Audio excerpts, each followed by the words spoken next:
Hey guys, welcome to today's Gypsy Jazz tune.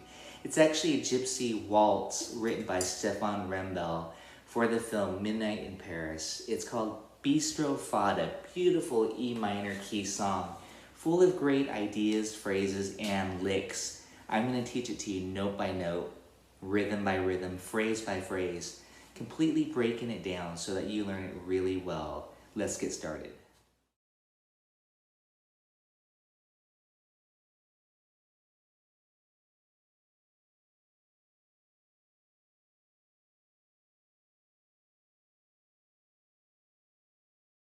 Such as this. So this is kind of an experiment, kind of like the old school way I mentioned of teaching, like, you know, put your finger there, even though I can't point exactly, but just copy me type of a thing.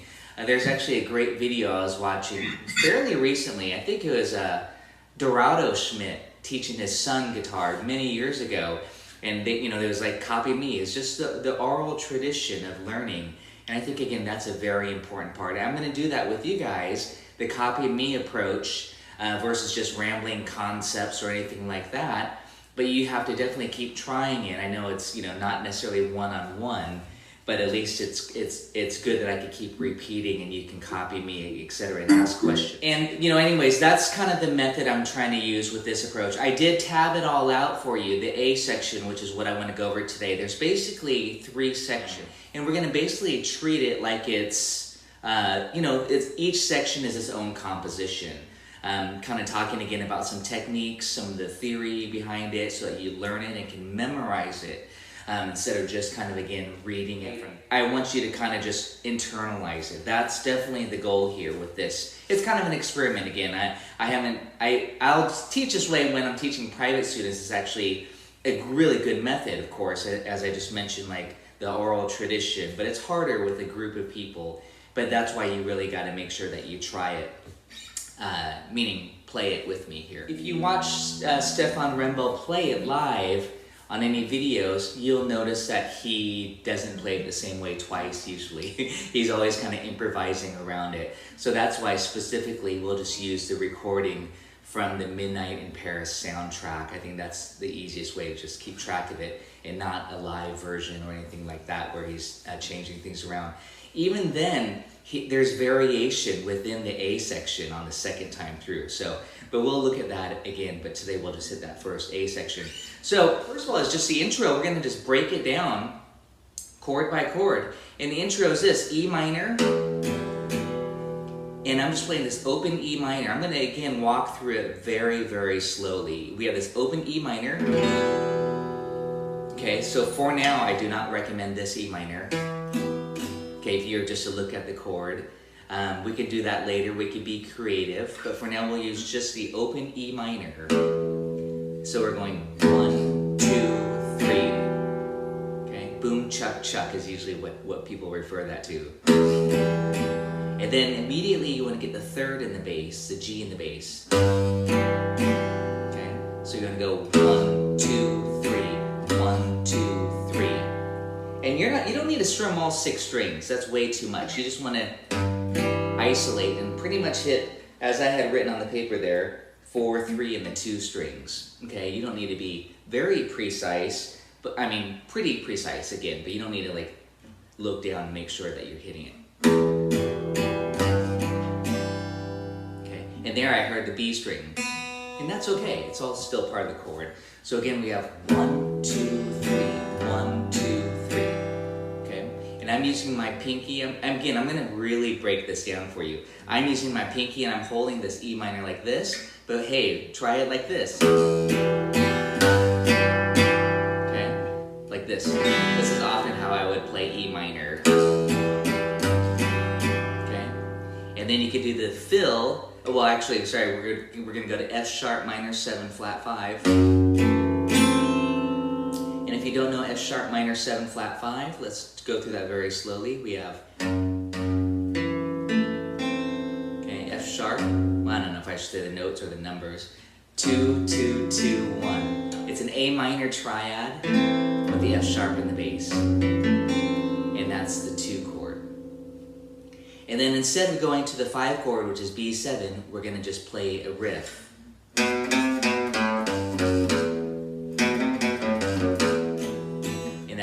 this.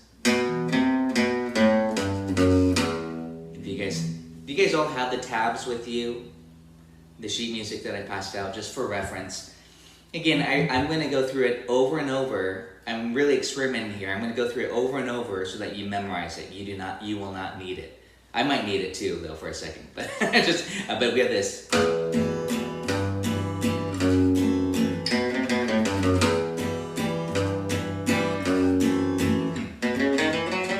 And then we're off into the melody. Of course, we could just loop that, which is what we're going to do. 3, 1, 2, 3. 1 and 2 and 3 and 1, 2, 3.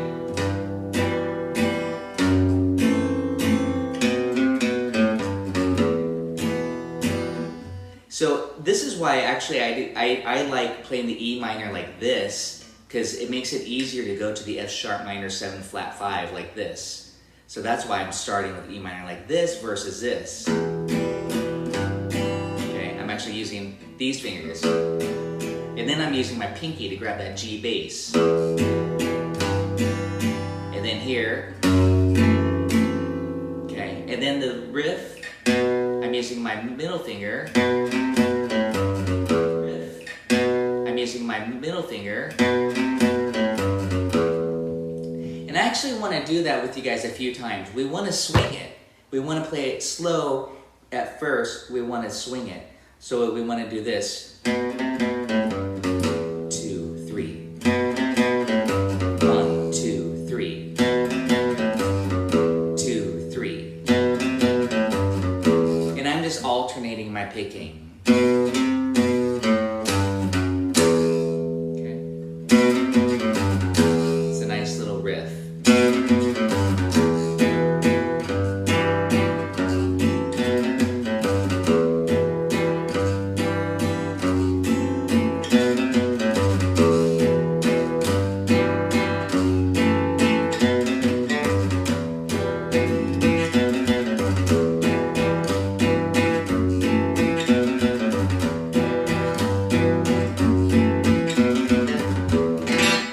And again, if you guys already have that down, now's the time to be creative.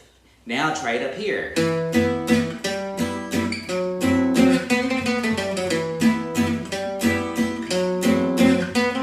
Here.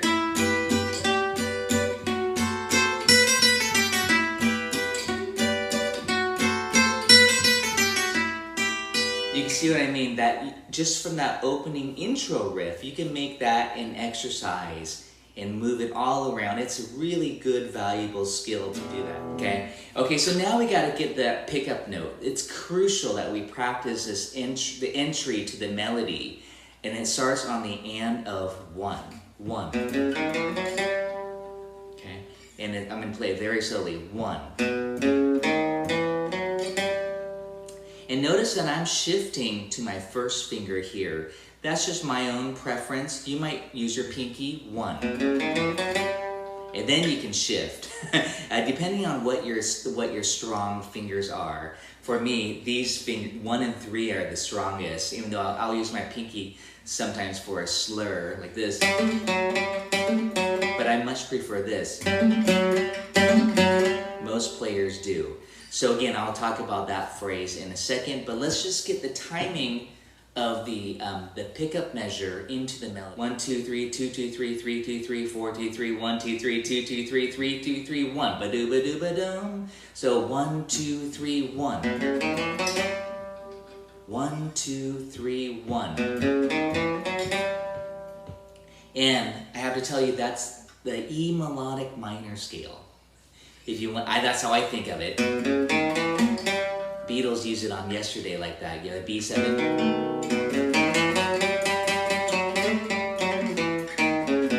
And that kind of helps me know by knowing that. 1, 2, 3, 1. 1, 2, 3, 1. I did this on the and of 1. I did an upstroke. So I went 1. 1, 1 and 2, 1 and 2, okay, 1. If you want to, at this tempo, you can do all downstrokes. 1. And that's fine too. I'm gonna have you do what works best for you as far as picking is concerned. Please try it out though, okay? Here we go. Now we arrived here on measure 1. Well, measure 9 really of the sheet music, but measure 1, I call it measure 1 of the A section minus the intro, which is an E minor chord. Don't worry, the chords are pretty easy. We'll come back and play chords, but let's just do this first. Okay, so now we have this 1, 2, 1, 2, and a 3. 1, 2. Okay, we have this slur, this pull off, and then a slide down to the 4. That's why I like this. You could just use these fingers, but I find it stronger to go 1, 2.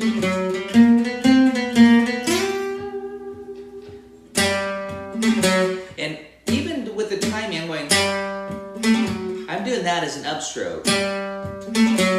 So I end on beat 1 on the F sharp here with the downstroke. 1, 2.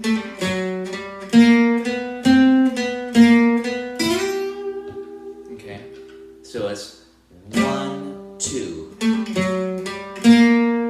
Okay, and now I'm on that B flat, which is the lower neighbor tone of B, which is on the E minor chord, the 5th. Okay, a lot of this half-step embellishments. Very, very pretty. So, 1, 2. Okay, let's get that much. 1, 2, right on the G. Imagine we already did those pickup notes. Don't worry, we'll put that back in. 1, 2, 3. Okay, and I could get out the talking metronome. I probably will go that far with this because this to me, with you guys here, is like a glorified practice session. That's how I'm treating it. Like we're all practicing this together to get it down. Okay, so I don't be surprised if you hear you hear the guy go 1, 2, 3, 1, 2, 3. It's hard to do count and do all those little licks at the same time. So it's nice to have somebody just designating the time for you. 1, 2, 3.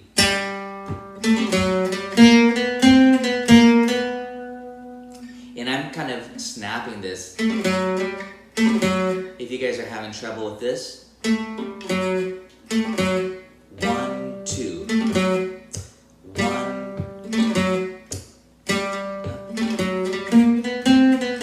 1, yes, 2.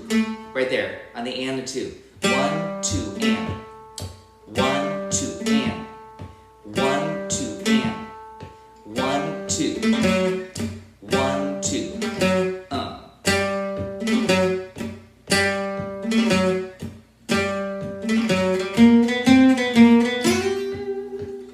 A little bit slower. 1, 2.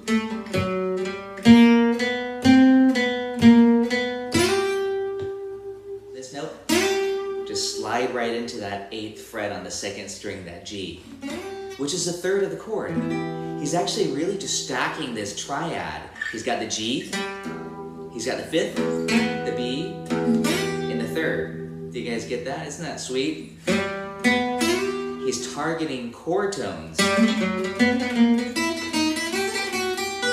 I always talk about these triad embellishments, and that's really what he's doing, creating this really sweet melody with some rhythmic motifs and also melodic motifs, both. Very compositional. Okay, so we have this again. We have 1.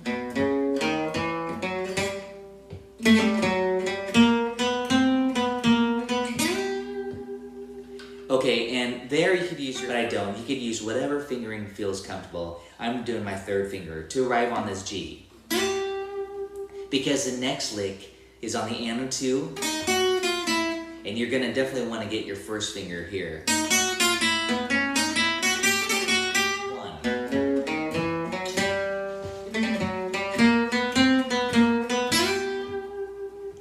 Okay, so imagine this. 1, 1, 2, 3, 1, 2, 3, 1.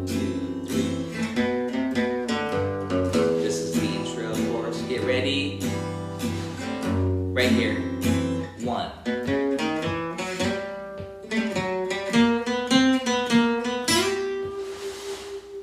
Okay.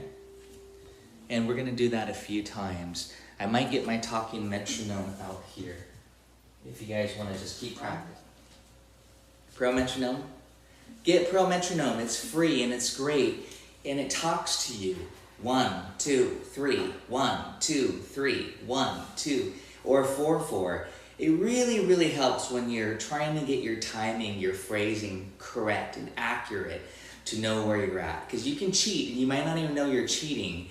So definitely use the talking metronome. I know it sounds cheesy to use a talking metronome, but I like it. I like it, and I work with my students when we're working on transcriptions, and it really helps. That's pretty good.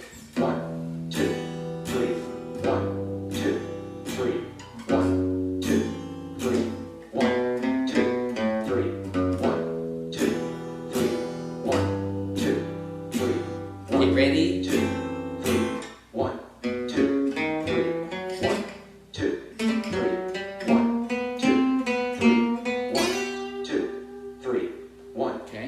We just want to master that much. 1, 2, 3, 1. And again, you know, you're all in the privacy of your own home, so you can keep working on whatever little section that you want to. I'm just going to keep looping this a few times.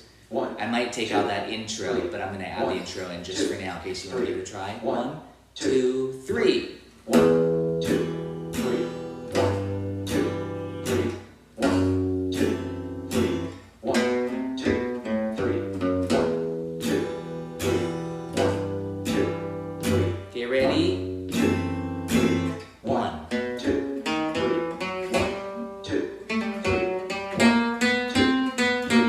1, 2, 3, 1, 2, 3, 1. This is 80.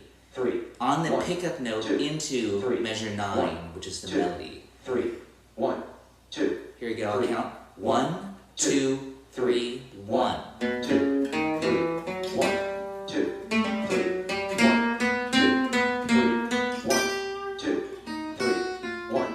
And notice I just kind of completed that lick. I think we should just complete it because that feels like a good spot. So when you do this, 1, 2, 3, 1, 2, 3, 1, 2, 3, 1, 2, 3. and I have to talk a little bit about that musically because this is very pretty again.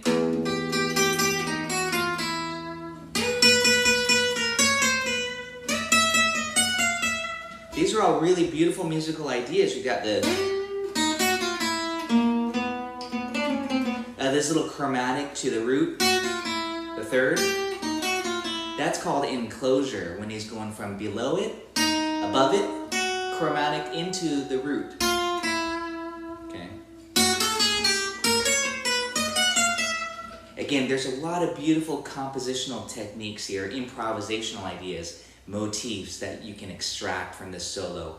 I'm going to point those out because they're really pretty, and I think it's very important to know that and understand it. And also, if you're jamming with somebody live in a band, you can instantly harmonize. So like if this is on the third, you could go to the fifth and harmonize, you know, to the next note of the chord tone. And that's a great way to create harmonies and new licks from just one idea. So again, this is 1, 2, 2, 3. I'm adding a little dose of vibrato. You know, you want to add some life into these notes. I like to slide into it. Maybe I'll attack it harder. You know, don't just be very polite about it. Really dig in there. So notice my fingering. No matter what finger I chose for that G, I'm still going to use my index finger for the D sharp. And it's almost like a little chromatic exercise.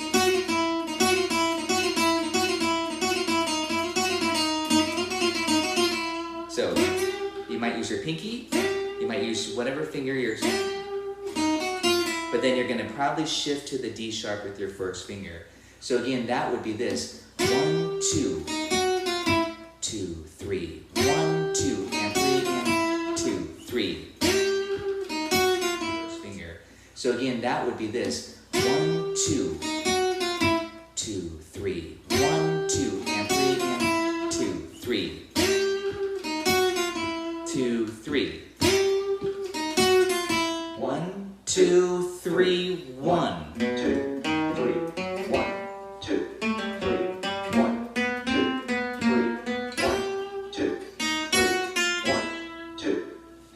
Okay, good. I think you guys all got that. Again, I think I'm talking a lot about working out your fingerings. I think we want to get it so it's just automatic, ideally. So it's good to plan out your fingerings ahead of time.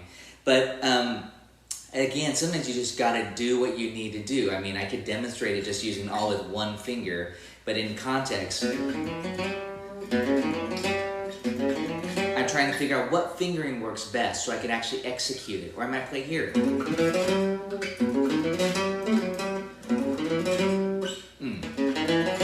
I like it here, it's brighter, and when you watch him on the live video, he's playing it here.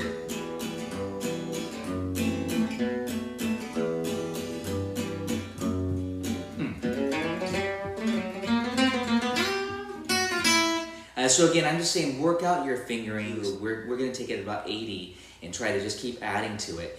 But, you know, again, you'll also get the timing, the phrasing, very, very important. As a matter of fact, the next phrase is just like the first phrase, but an octave higher. 1. Okay? 1. So we did this, 1. Now I'm going like this, 1. Different fingering. Again, you know, you might say, ooh, I like it better here. I'm just experimenting with different fingerings. But again, I think it lays really well here. 1. 1. So notice how I'm counting. I'm not really saying 1, 2, 3, but I'm going 1, 2, 3, 1. Okay. But I'm sorry, I was definitely faster than 80. 1, 2, 3. 1, 2, 3. 1, 2, 3. Notice I'm ending on my first finger here. 3. Okay. 1, 2, 3, 1. 2, 3. 1, 2, 3. 1. Again. 2, 3. 1, 2, 3. 1, 2, 3. 1, 2, 3. 1. 2, 3. 1, 2, 3. 1. Let's add this in. 1, 2. Beautiful. 1, 2, 3. 1. That's off the third. 2, 3. 1. If you were to harmonize, you go 1, 2, 3. or this. 2, 3. 1, 2, 3. 1, 2. Triple it. 3. 1, 2, 3. You want to make it even. 2, 3. 1, 3, 2, 3. 1, 2, 3. 1. Okay? 2, 3. 1, 2, 3. 1, 2, 3. 1, 2, 3. 1. So check it out. 3. 1, 2, 3. 1, 2, 3. 1, 2, 3. 1, 2. Okay, just like this. 1, 2, 3. 1, 2, 3. 1, 2, 3. 1, 2, 3. 1, 2, 3. 1, 2, 3. 1, 2, 3. Okay, now it's a different phrase there. 1. Okay, 2, so this is measure 1, 13. 2. Try it with me. 1, Even 2, getting the 3, slide to the 1, 7, like 2, this. 3. 1, 2, 3. 1, 2, 3. 1, 2, 3. 1, 2, 3. 1, 2, 3. 1, 2, 3. 1, 2, 3. 1, Okay? 2. And now it's just like this. 1, Just up an 2, octave. Same melodic 1, material, 2, essentially. 3. 1, 2, 3. 1, 2, 3. 1, 2, 3. 1, 2. And I want to talk about this phrase. 1, 2, 3. 1, 2, 3. 1, 2, 3. 1, 2. I'm starting on beat 3. 1, 2, 3. 1, 2, 3. 1, 2, 3. 1, 2. And notice that I wrote slide there 2, from the 6 to the 7. If you guys want to 2, watch my finger 3. here. 1, 2, 3. 1, 2, 3. 1, 2, 3. I think that really helps to get that lick down. 1, 2. 1, 2, Right here. 1, 2, 3. 1, 2, 1, 2, backtrack to 13 and get that much down. 13, 14, and 15. 3.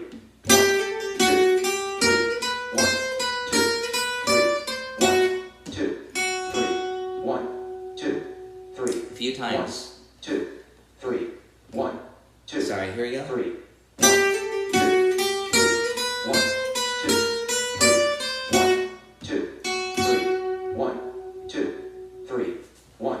2.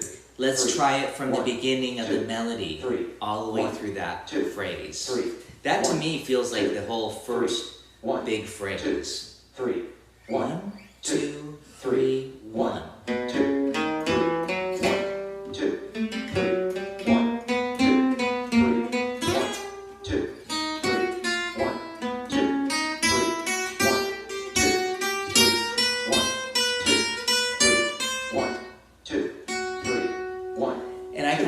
Dramatic by doing a rest there. And that's not what I wrote. This that would be what's written, the dotted quarter and then the eighth to the quarter. Instead of this, that would be more of a quarter with the eighth rest and then the eighth. So you can choose how you want to articulate that really. But let's actually do measure 13 and get through that slur there. This. Make sure you get that. Here we go. 1, 2, 3, 1, 2, 3, 1, 2. So I actually kind of like that little pause in there, if you heard that, right? 1, 2. Here we go, from the beginning of the phrase. 1, 2, 3, 1. 2, 3, 1, 2, 3, 1, 2, 3, 1, 2, 3,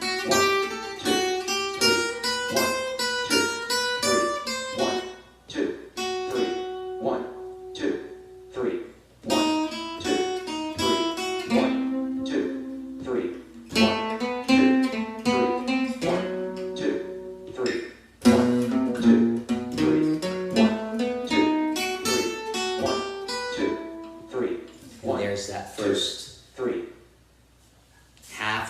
section there. I want you guys to just, kind of just basically copy me, and I want to make sure I'm teaching you correctly.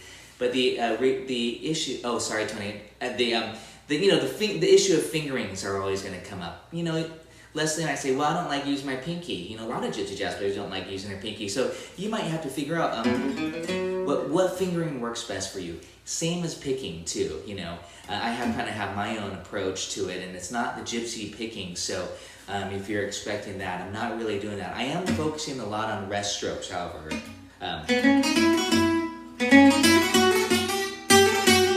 This.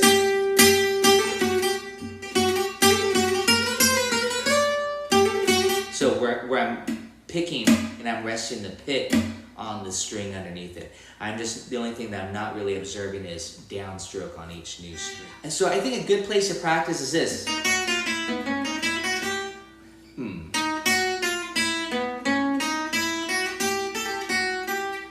Oh, and there I decided to pick the 10.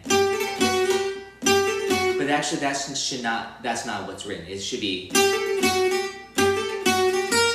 versus this. I don't know if you guys can hear the difference, but the latter, this, that's actually an 8th note and 2 16th notes. Da-lia-da, da-lia-da. It's actually long, short, short, long, versus even triplets.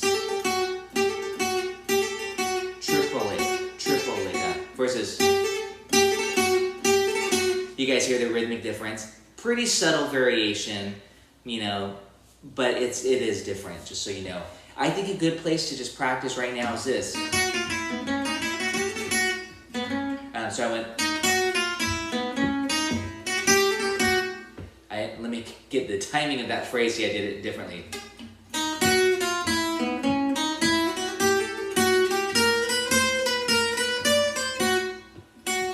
So again, my recommendation is practice this, because you got to hear, right?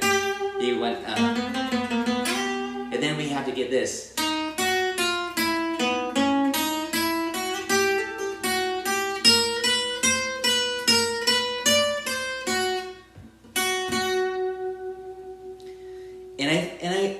And I think just, you know, again, repetition. That's why you guys have, you can mute me if you want to. I'm just going to be repeating it anyways. But if you're like, wait, I got to get this. Let's see.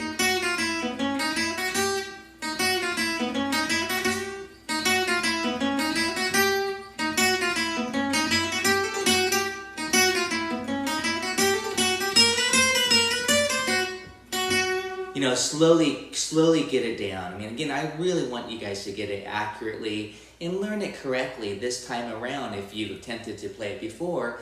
In this way, it will stick. But also, it really helps to know the theory behind it. Some of these licks, how he's embellishing around the E minor. And then to the B7, the 5th. And this beautiful lick.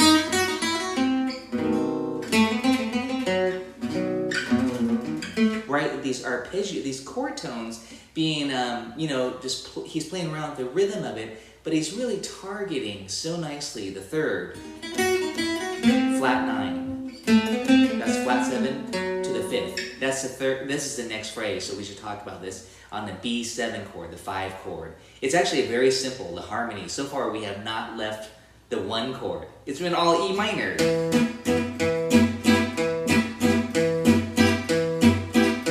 Finally, now we're on the 5 chord. When he went just like this, that's a 5. And then now we're on the 5 chord. Boom, chuck, chuck, boom. And now he does this. And that note, if you're wondering, is not a chord tone. Well, it kind of is. It's a flat 9. B7, flat 9. But I'm playing it here. So if you want to take a look at the next phrase on the B7 chord, please go ahead. And notice that syncopation. 1 and 2 and 3 and ba-da-da. It's a nice little trick to take 3 notes and not play them as triplets. It's not this. It's not da-da-da-da-da-da-da. It's.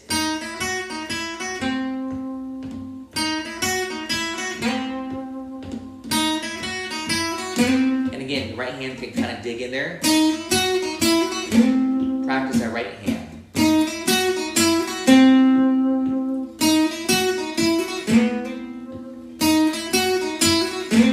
I like sliding into things, you know, you don't have to do that, but you could get right on it if you want to be more precise. And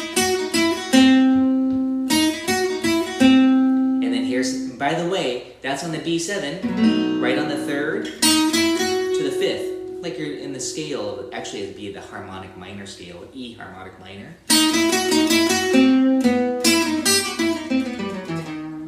Which will, again, we'll analyze a little bit further. But right now, B7, flat 9. And then go now to the A, which is a flat 7. See, you see it right here in the B7 chord.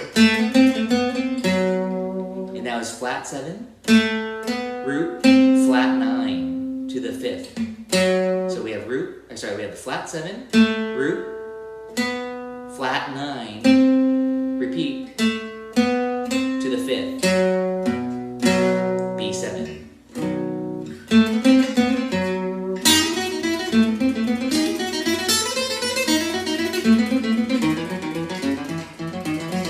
So again, these are actually really cool licks that you can steal.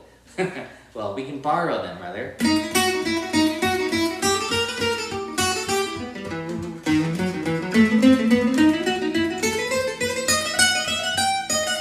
You know, again, these are great lines where you're out targeting chord tones, connecting them. But again, what we want to do is this 2, 3. And to me, it really helps to memorize it by knowing the theory. I'm on the 5 chord. See the bar chord here? You can even think this. B7.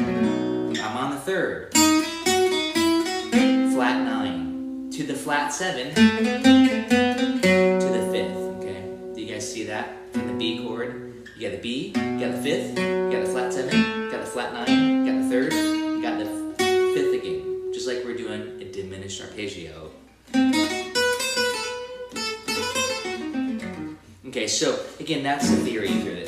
Boom, chuck, chuck. 2, 3. 2, 3. Don't forget, where did we just come from? We came from here.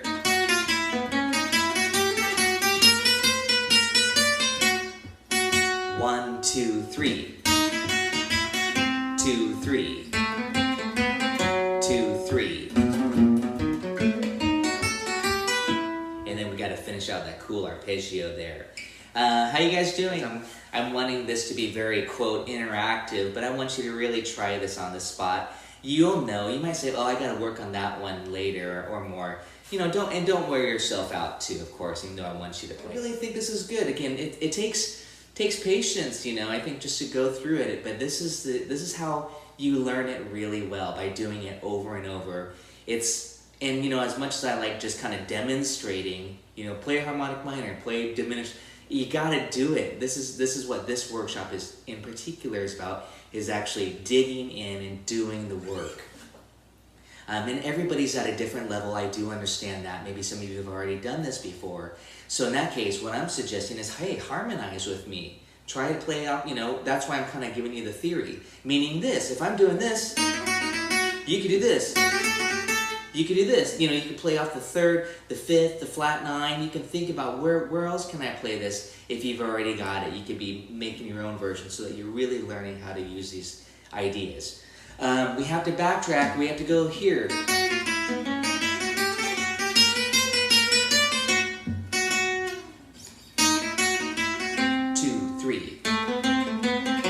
Okay, I just don't want to overlook that much before we finish out this section. So let's try it again with the metronome that far. And I do want to say, be careful when you do this lick. 1, 2, 3. You actually have to count that 1, 2, 3, because you might get off. So when you do this lick and you land here, 1, 2, 3.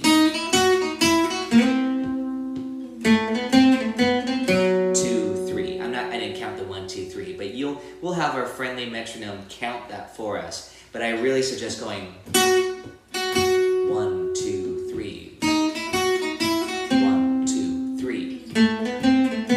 1, 2, 3. And then that final lick. 1, 2, 3. This seems kind of slow now, but that's okay. 1, 2. Where do I want to start? Right here. Right here. 1, 2, 3. 1, 2, 3. 1, 2, 3.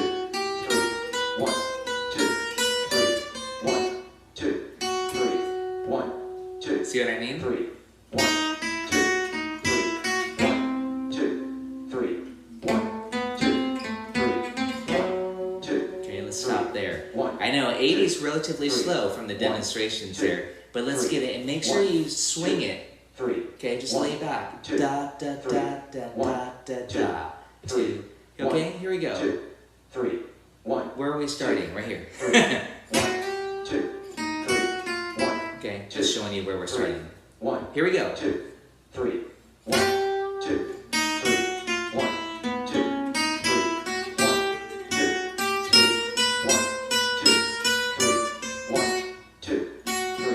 1, 2, 3. 1, 2, 3. 1, 2, 3. 1, 2, 3. I got myself in trouble when I did that slide. I overslid. 2, 3. 1, 2. Again. 3. 1, 2, 3. 1, 2, 3. 1, 2, 3. 1, 2, 3. 1, 2, 3. 1, 2, 3. 1, 2, 3. 1, 2, 3. 1, 2, 3. 1, 2, 3. 1, 2, 3. 1, 2, 3.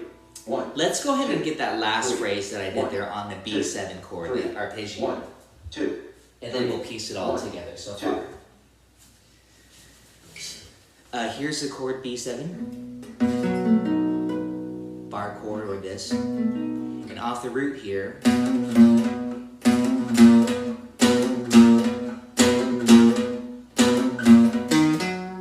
So we're doing this beautiful embellishment, I call it. Slur around the root. Half step above, half step below. Okay, we're starting on the root and it's a triplet. 3, 1, 2, 3. notice my right hand, I'm just kind of digging in there, and I'm resting on the string underneath it. And then I'm picking that as an upstroke. And then I'm adding on the triad, 3-5. And I'm hitting that with a downstroke and then an upstroke, D sharp, F sharp. And if I wanted it more bright sounding, I'd get back to my bridge. But right now for demonstration, just to show you. You know, this, you can even do it with your thumb. If you want, but. Okay, so again, just depends on what flavor you want.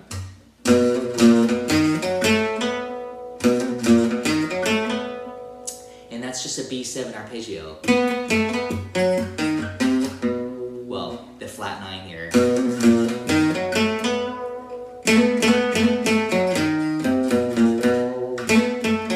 So we have the root, root, 3rd, 5th, flat 7, and then the root. Octave, that is. Here it is slow. I don't know if that was slow or not. But give that a try. Bernard, you too. I can't see Bernard if you're practicing because I don't see your guitar. All I see is your face. Oh, he does have a guitar. Good. Well, no, that's good. You know, some people are looking at their fretboard. It's good just to kind of... Again, you know, a lot of this is... There's a lot of good technical stuff out of that we can extract from this.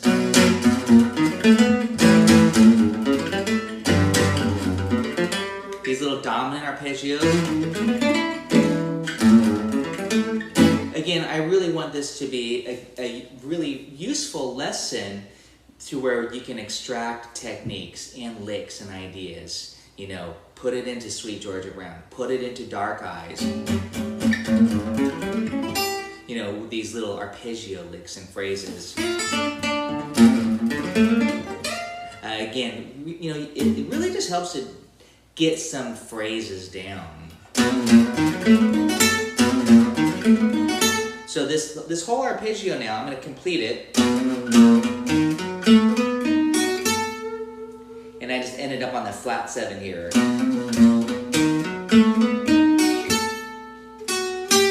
Okay, and then to the 3rd of the E minor. Beautifully, that triad. Yes. If you're harmonizing, you do this.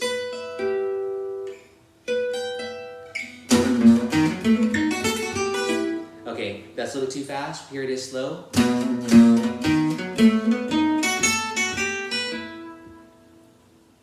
Here it is slower. 2, 3.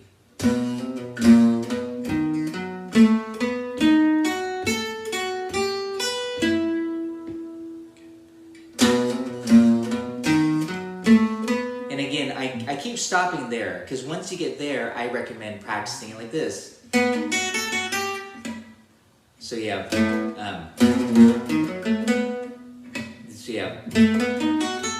actually I'm going to start on the flat 7, the A, because to me that's nice to have a downstroke. Or a 4 time, of course. Okay, so back to this song. Sorry, I know I'm extracting, I know I'm running out of time, but we're this. And again, you know, you might not get that right now, but at least you get the idea. You get the fact that, hey, this is a B7 arpeggio to the E minor triad. 1, 2, 3, 1, 2, 3. And I'm just holding that as a little triad just for fun. Just letting it ring. Okay? I probably will not do that in context. I'm just demonstrating the fact that this is just an E minor triad. That's how I would do it normally, is single notes like this.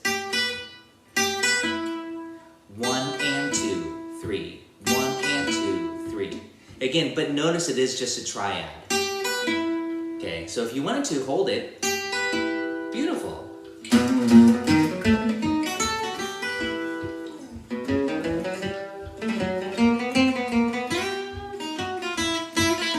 Now we're on the next section. It starts off, well, not next section, now we're on the second eighth there, and it starts off the same.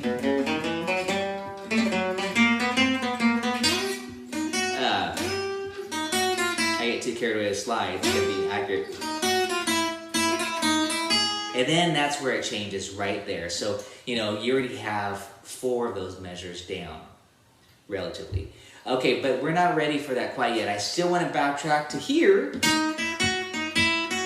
2, 3. 2, 3.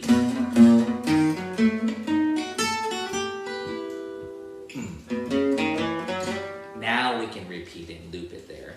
So again, I'm going to backtrack to here. The B7, the first time B7 was introduced, we went like this. 1, 2, 3. 2, 3. 2, 3. 1. Okay. So again, I would like for you guys to try this with me. I'm going to slow it down. Actually, I've got Mr. Metronome here. 1, 2, 3. He's keeping us honest. 2, 3. So 1, that first time the B7 was introduced was on this. 2, 3. 7. 1, 2, 3. 1, 2, 3. 1, 2, 3. 1, 2, 3. 1, 2, 3. 1, 2. Here we go. 1, 2, 3. 1, 2, 3. 1, 2, 3. 1. 2, 3. 1. Okay. Let's do it again. 80. 3. 1, 2, 3. Sorry, you guys ready? 2, 3. Henry, you ready? 1. Jeremy? We're on 1, 1, 2, 3. 1, 2, 3. 1, 2, 3. 1, 2, 3. 1, 2. To the A. 1, 2, 3. F sharp. And right to the root. 1, 2, 3. 1, 2, 3. 1, 2, 3. 1. 2, 3. 1, 2, 3. 1, 2, 3. 1, 2, 3. 1, 2, 3. 1. And that's where it differs right there. 1. Because now, you guys actually have the chart in front of you. Now it goes to an E7 chord. The E minor becomes the 5, the dominant of the A minor. So it's the 5 of the 4 chord, the secondary dominant. Basically, you have the E minor right here. And then it goes to the A minor. So that E7's got a lot of power. It really pulls us to A minor, almost like we're in the key of A harmonic minor for that moment. And that's pretty much the kind of the phrase he's doing. I have to look at it note for note. I think that's it. I have to look at it. I always do variations on that. Are we ready for that, or should we backtrack? We still have time. I think I want to backtrack 80 and kick it up to 95. I got the little dial here. No, 90. 1, 2, 3. Yeah, 1, 90. 2, 3. 1, 2, 3. 1. Oh, where were we at? 1. Why not from the whole A section 1, so far? 2, 3. 1, 2. Here we go. 3. 1, 2, 3, 1. 2, 3. 1, 2, 3. 1, 2, 3. 1,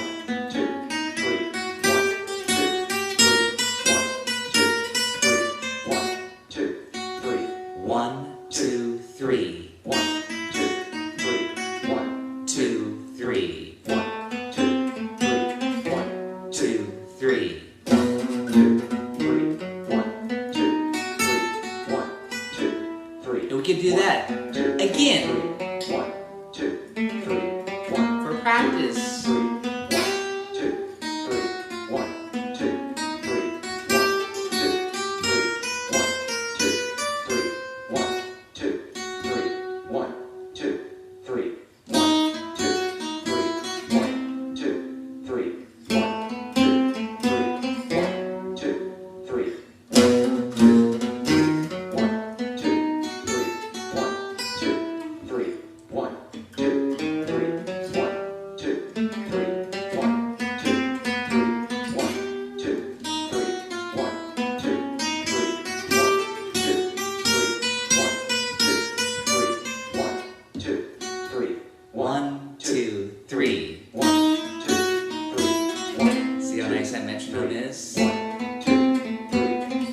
is honest. 3, 1, 2, 3, 1,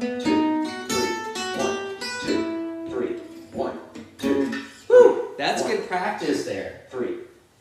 Ideally, I would not move on. Honestly, I would kick it up to 100 and just get that much. To me, that's a very, we're pretty close to being done with that A section. We just have to learn this one little lick, that little E7 phrase there. But I'm going to stop again, you know. I want to just ask if there's any questions. Fingers are bleeding.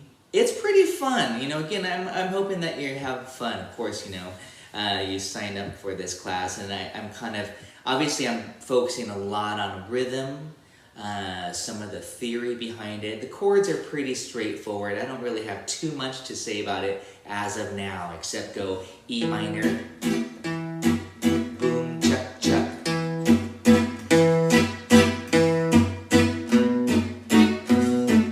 You know, boom, chuck, chuck, the bass. And I would use these chord shapes. I wouldn't use this. Not for rhythm, it's too overpowering. So you want it nice and staccato.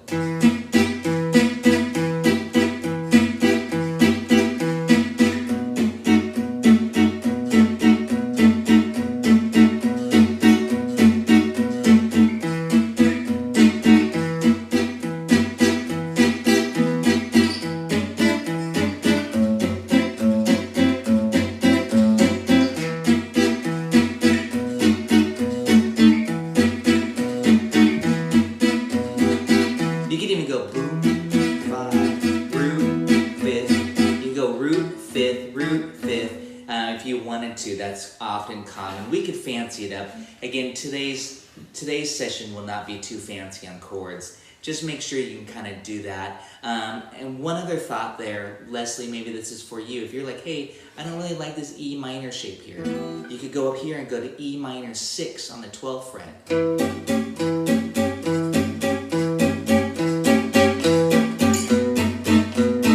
I'm using 3-note shapes, by the way. That's E minor 6. This is B7.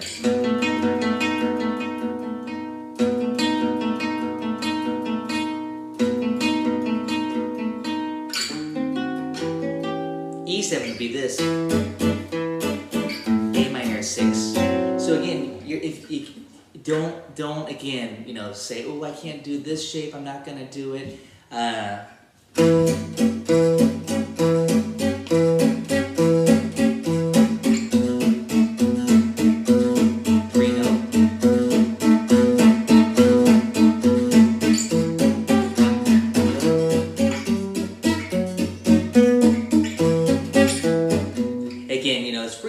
So we'll have fun with the rhythm next time. We'll kind of dig into that a little bit more, of course, today. Let's finish out this section. I think you're all doing good. You get the idea. I would still just loop that much, but let's take a look at the E7 measure. So by the way, I didn't show you how we entered that lick, just like before.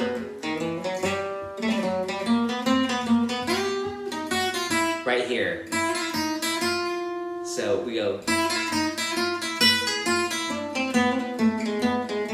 Beautiful E7 phrase on the harmonic minor. Okay.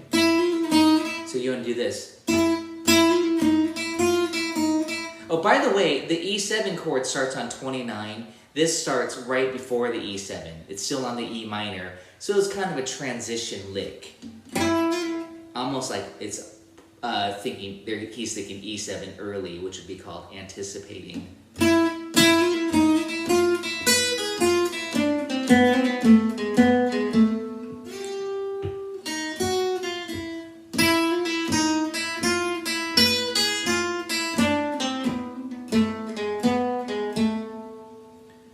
We should do that with the metronome in a second. But 1, 2, 3.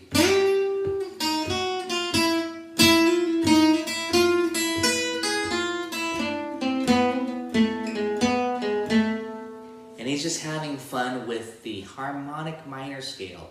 Which one on E7? A harmonic minor.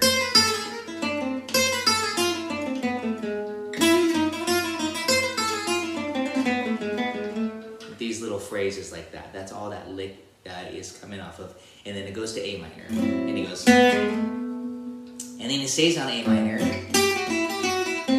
which is almost like a Dorian mode is what this is. By the way, the chord says A minor. Of course, you want to play A minor 6. You know, you don't want to do this. Well, you could, but...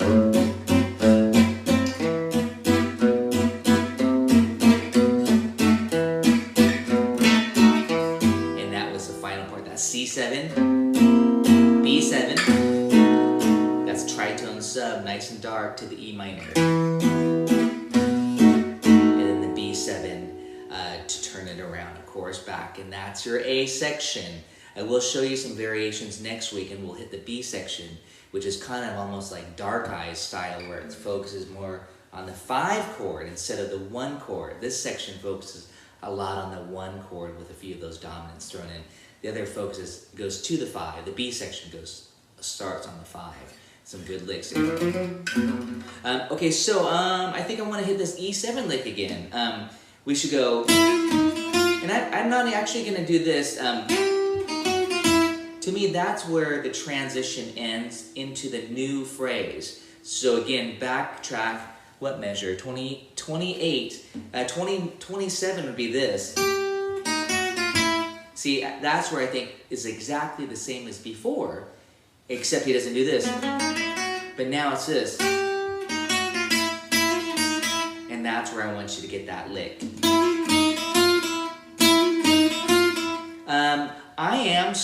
I'm shifting so I can slide. I didn't notate the slide. Let's see if you need to do that. Yeah, you don't need to.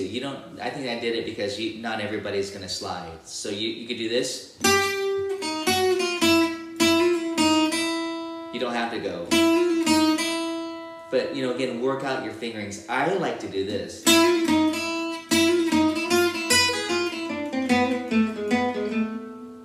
And again, very slowly, that lick on beat 2 is 1.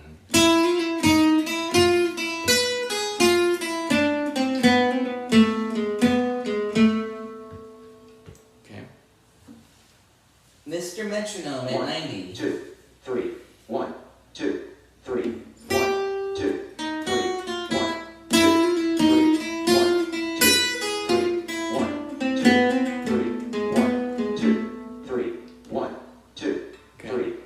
Start on 27 on that where I talked about earlier when Tony asked about getting a little bit muddy in that area. That's a good place to start. Same thing, right on that slide on the 8th fret. 3, 1, 2, 3, 1, 2,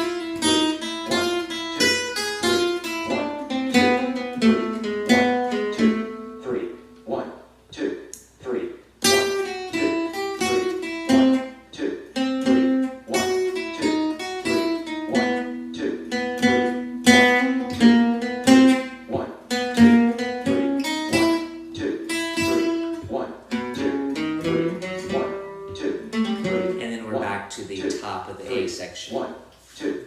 Yeah, and I think it's also helpful to know the harmonic minor scale is this.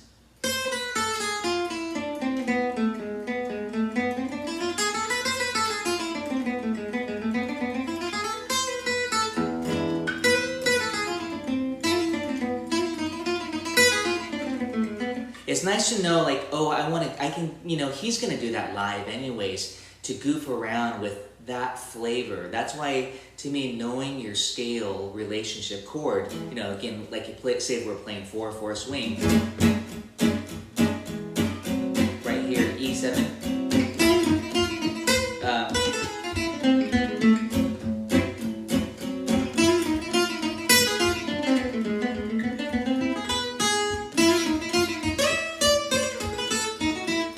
So again, I'm just kind of borrowing this lick.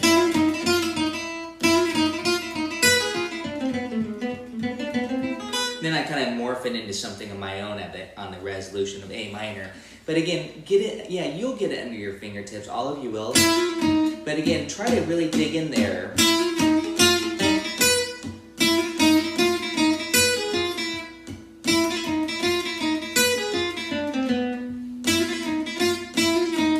And I'm changing my phrasing a little bit. I'm sorry I'm not more consistent. Sometimes I do this. It's just my own natural tendencies. But, and that's what's written there.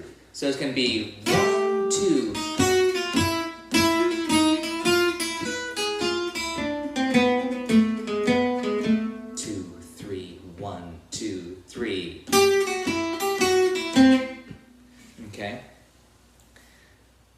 We're almost coming to the end for today's session. I kind of want to just play that lick again. Again, you know, imagine this. You have that first 8 bars down.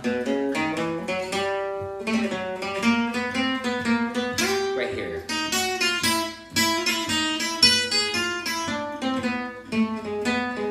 Really work on these licks. But notice again where I started.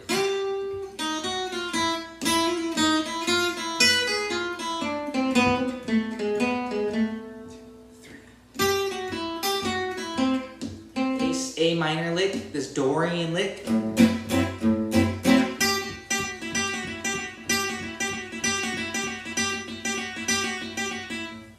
Again, the same concept that he did earlier, except it's a different direction. Before is this. Well, now it's this.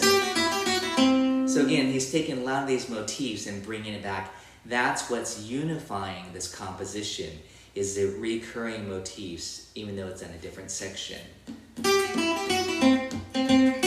And again, take these concepts into your soloing, even if you're in 4/4 time, the idea of motifs especially.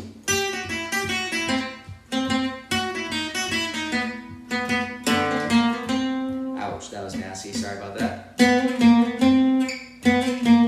I'm gonna practice this little lick. That's right on the C7 chord. Right on the root. But it starts on the B. And then the final lick is 1. Let me see if I'm playing that correctly. 1. That's that B7 lick. 1. 1. And then you gotta go all the way back around again to the top. But here's measure 33. Again, assuming you got this. 2, 3. And then here's that measure 33. 1, 2, 3, 1, 2, 3.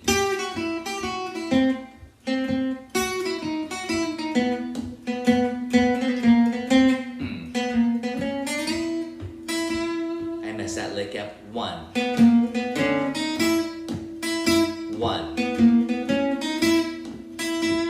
And again, we're going from 5 to the 1. The B7. Kind of like that lick, without all the chromatic, so just 1.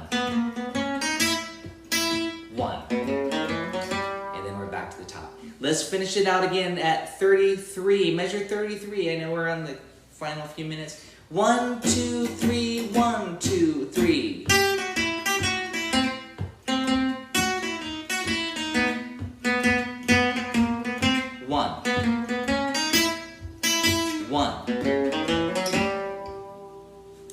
Just stop there and do that a few times. 1, 2, 2, 3. 1, 2, 3. 1, 2, 3. 1, 2, 3. 1, 2, 3. 1, 2, 3. 1, 2, 3. 1, 2, 3.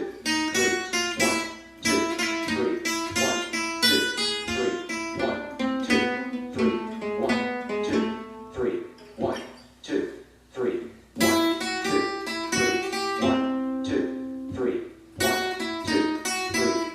Reversed it. Sorry. 1, 2, 3. 1, 2, 3. 1, 2, 3. 1, 2. Anyways, what I'm demonstrating now is I'm practicing just a second half. So I went like this. 1, 2, 3. 1, 2. Oh, well, now I had the first half in my head. Sorry. 1, 2, 3. 1, 2, 3. 1, 2, 3. 1, 2,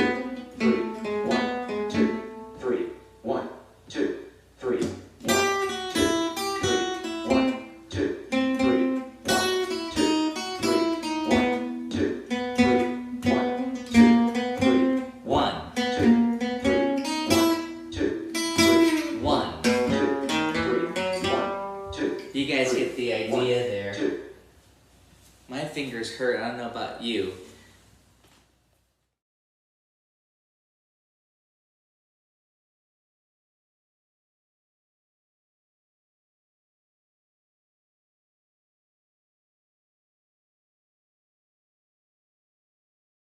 Hey guys, welcome to Bistro Fada Part 2. We're going to be focusing on the A prime section and also the B section. So far we'll have the A, B, and the A form. So let's get started. 2, 3, 1, 2, 3. Yes, counting really does help. You want to practice to the recording, but you don't want to rely on it, because when it's not there, can you do it just with another rhythm guitar player is the question.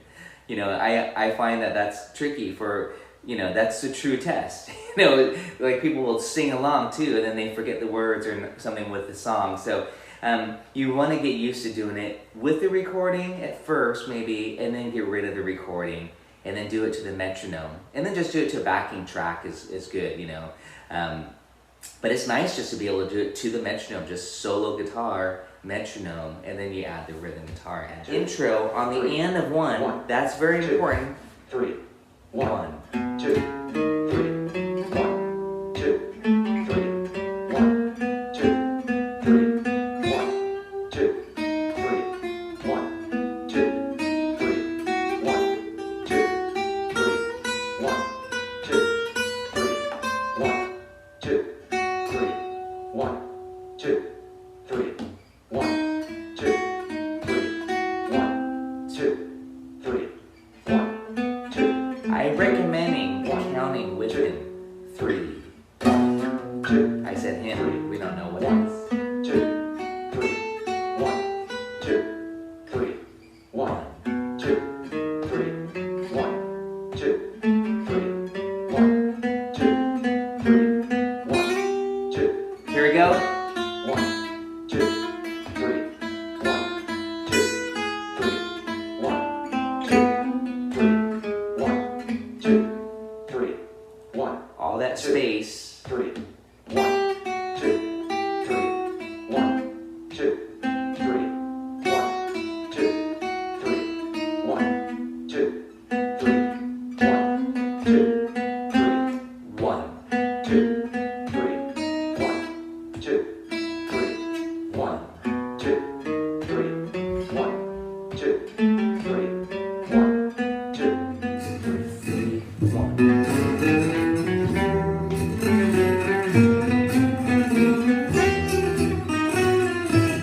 Okay, that's a bit.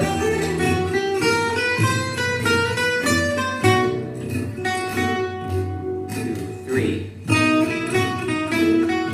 2, 3. Count those spaces. 2, 3.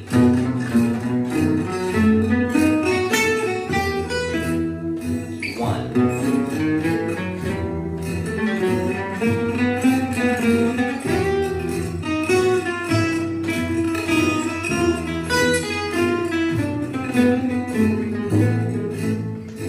1, 2, 3.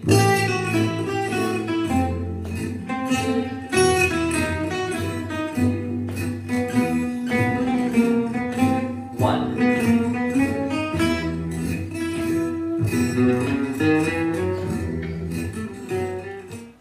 All I can say, you know, it's if you make, I think another important aspect of doing it and playing along with it is mistakes are sometimes, I don't want to say inevitable, because we want to practice it so we do less mistakes, so it gets, you know, more accurate. Because you're going to find yourself, if you reinforce the same mistakes over and over and don't fix the timing of it, if you really like, I'm not really sure, I just kind of guess where it comes in, then you most likely will always kind of make that same mistake until you really say, I need to take a look at that music. Oh, and I do this too. It starts, okay, it starts on the and the 2. You know, like, you know, I didn't know necessarily where that lick was.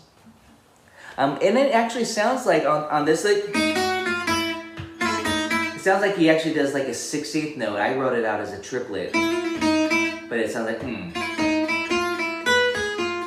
So because there's a little bit of discrepancy with exactly with what he did. And you know, I'm not going to worry about that too much, but you might, again, you know, it's nice to try to get as much note for note as possible. It's pretty close to what he was doing there. So it starts off again, you know, where we just ended was this.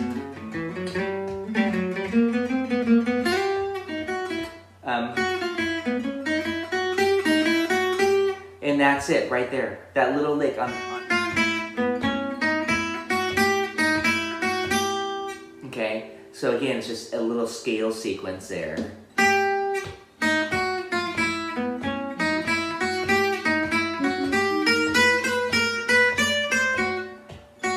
And then that also is affected too by that variation. So that's the phrase right there where it's different so far. And again, this is just a subtle variation. If you're thinking to yourself, oh no, more stuff I have to memorize to learn, yeah, you know, maybe just wait till you get the A section down is my suggestion. But you know, please give it a try, obviously, too. There, I wrote a slide. So this is just my own suggestion. See that? That's pretty stock to me. I mean, I don't even know if I needed to do that, but just in case.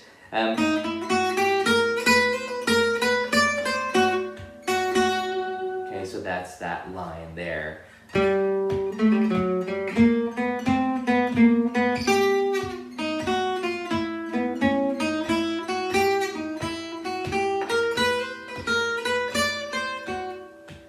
And then 1, 2, 3. And last time on the A section, he didn't do that little rhythmic riff or hook there, da, da, da. So he does this time. He did it later, but not on this part of the A section. Then here. And this lick that we all love now is identical. He must like that lick a lot too. 1.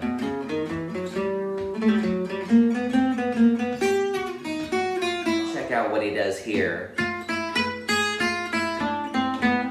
Oh, okay, no, this is the same. It was the last A, it's different. So this is all good.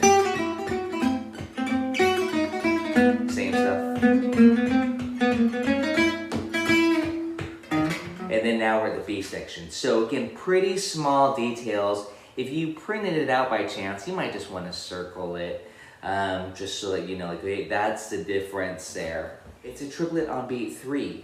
So we have to go, this is how we got to practice it. On the 6th fret here. So it's kind of like this. 1, 2. Okay. 1, 2.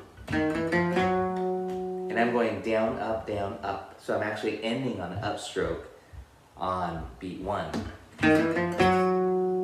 1, 2. And I'm picking close to the bridge. I want this part to really snap out, you know, jump out at you. 1, 2. And again, if you need that practice of triplets,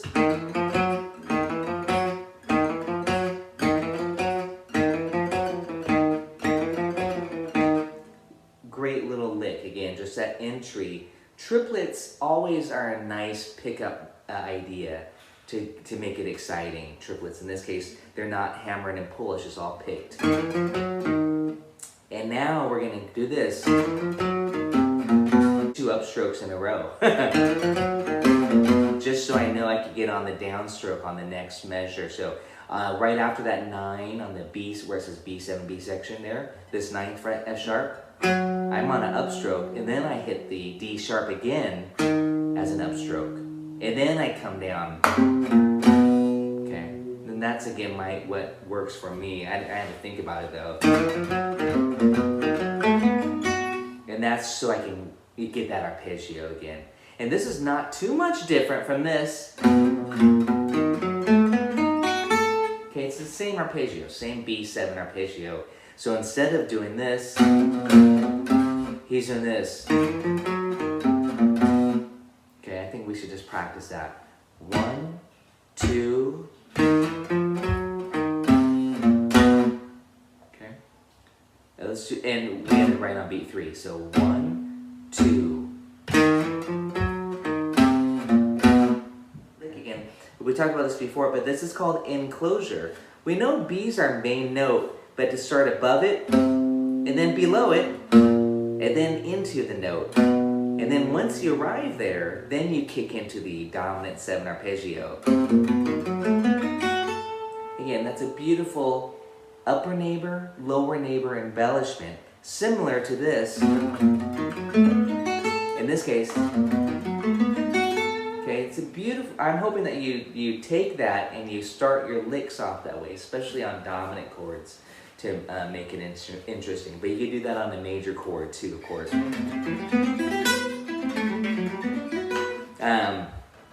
It's just more of an ornamentation. Okay, let's go on then. The next one is this.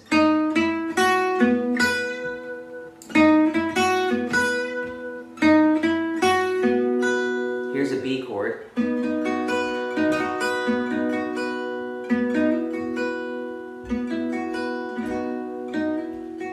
As we have a little scale fragment. 1, or sorry, I was going to say 1, 2, 3. 3, 4, 5. I'm thinking of it off this shape. Okay. So the timing, 1, 2, 3. This part gets a little bit tricky with the timing there. So let's do that little lick after this. 1.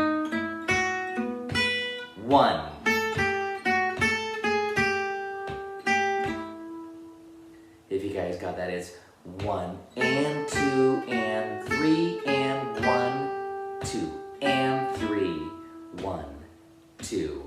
And then similarly, what we just did down here, now it's up an octave. Again, a great trick. The trick meaning take your lick and move it up an octave. You know, give yourself this, you know, more. It sounds. What's cool about that idea when you take a lick and play 1 octave, then do it again later in another octave, it sounds motivic. It sounds like you're developing an idea, but it's such an easy trick again too. So definitely practice those type of things and moving things around your different octaves. 1 and 2 and 3, rest. 1, 2 and 3, 1. Okay. I know that one's tricky. I want to do it again. 1, 2, 3. 1 and 2 and 3, rest.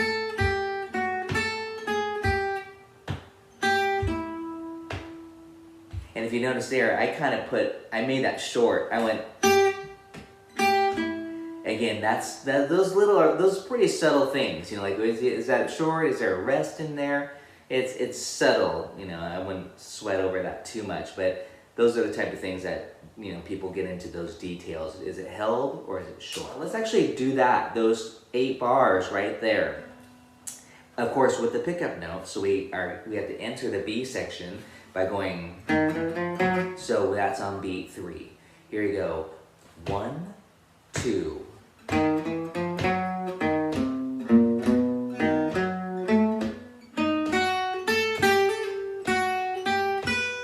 1, 2, 3. Rest.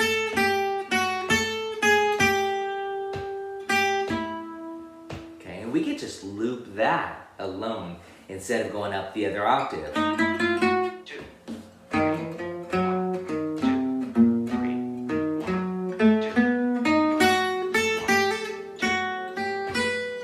1, 2, 3, 1,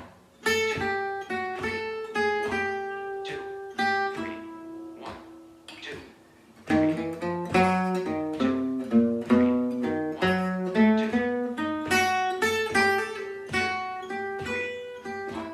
2, 3, 1, 2, 3, 1,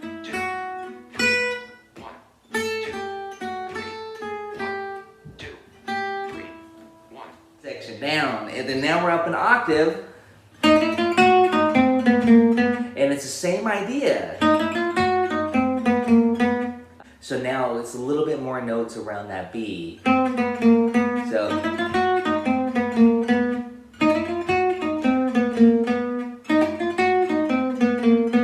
and I would just practice again, doing what I'm doing over and over.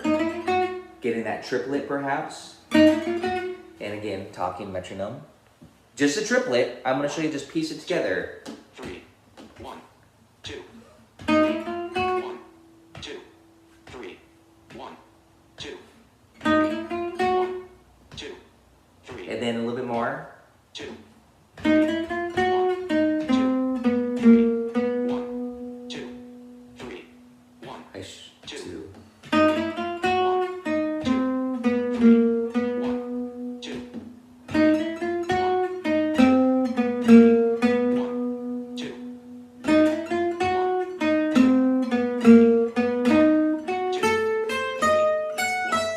2. And I would stop there. And actually, I want to analyze this. I stopped here, and then diminished 7 arpeggio, right? You guys see this? We love this. Diagonal diminished 7.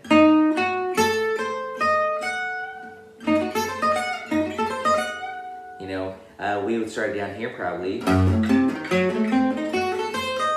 If you're doing all 6 strings, like this.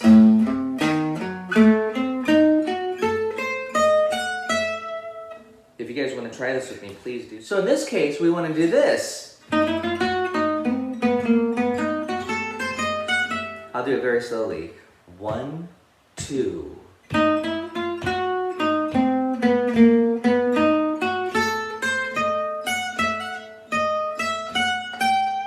And that's just an E minor lick. And I'm doing it like this. Actually, I went like this.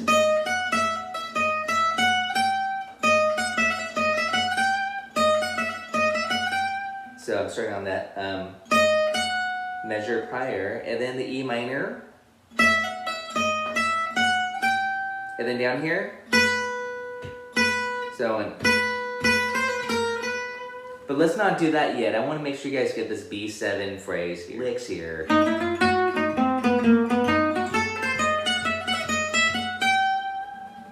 Beautiful phrase again. I hope you get that with the triplet entry. 1, 2.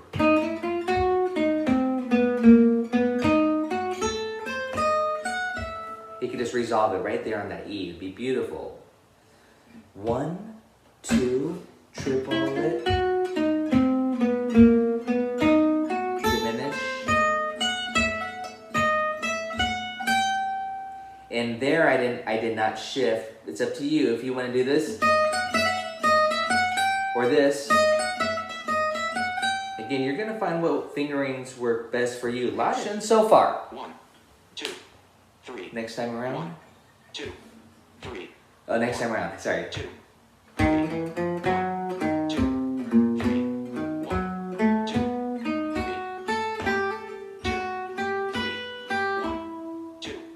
3.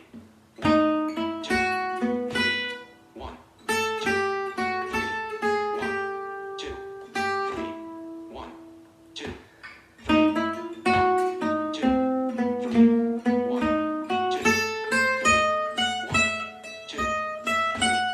1, 2, 3.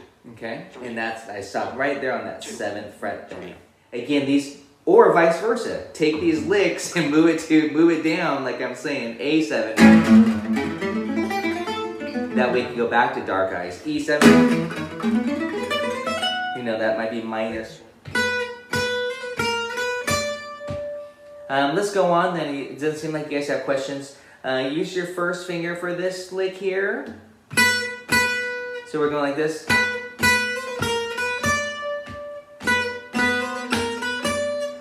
And I'm really pulsing. I think I mentioned this before. On my right hand, pulsing.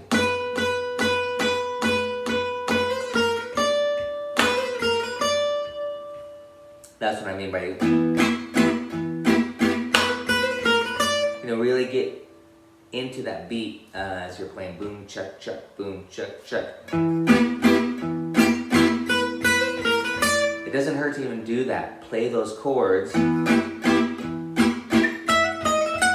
then go to your lick to kind of really feel the timing of it. So this, you know, especially if when you're jamming and playing and you are trading chord lead, then you're really locked into that beat. Let's finish out the B section.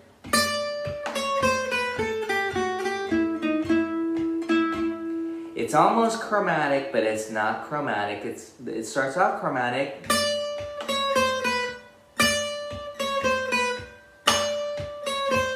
And the timing is 1, 2, and 3, and 1, 2, and 3, and. So that's a dotted quarter. 1, 2, and 3, and 1, 1, 2, and 3, and then on the next string,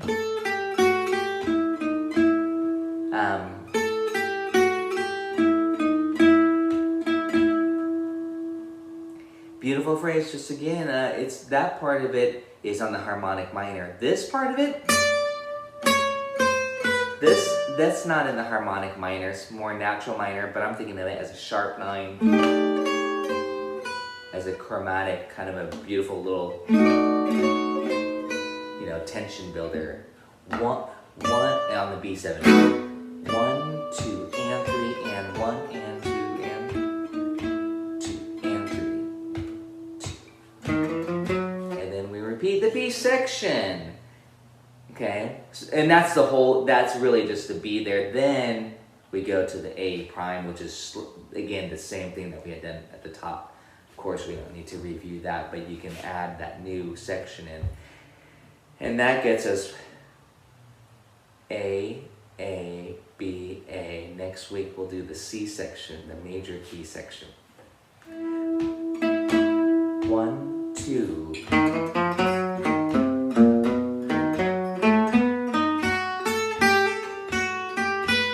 1, 2, 3.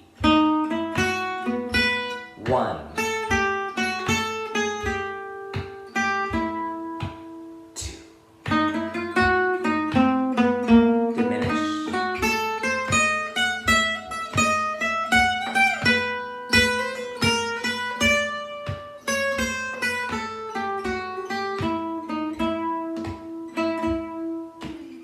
And then we're, that second time, by the way, I didn't do that, but the second time we do want to take the second ending, after we have repeated that little B section there, we want to take that second ending and then go back into the A prime section. And of course, if, like I said, you could just do the A section if you want. You don't need to do that subtle variation.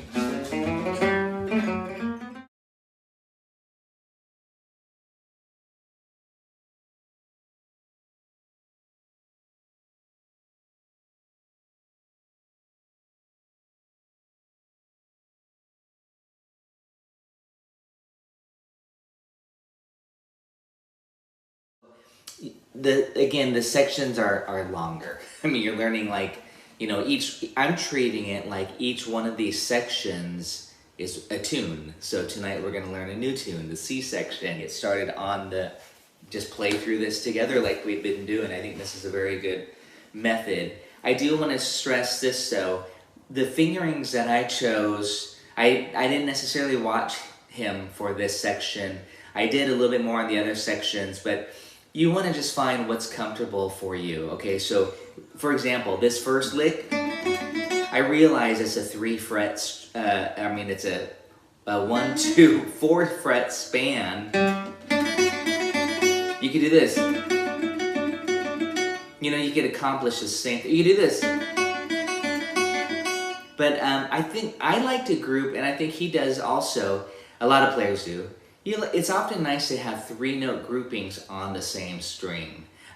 Just, you know, that way you could do this pattern. You don't have to cross strings.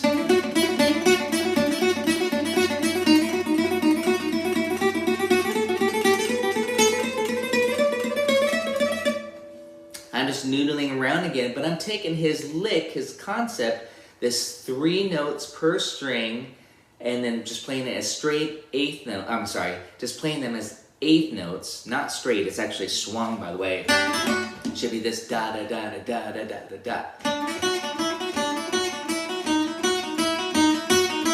But even that's such a great right hand exercise, which is just this. It's just all eighth notes, you know, but you're swinging it. Da, da, da, da, da, da, da. Here it is with the notes.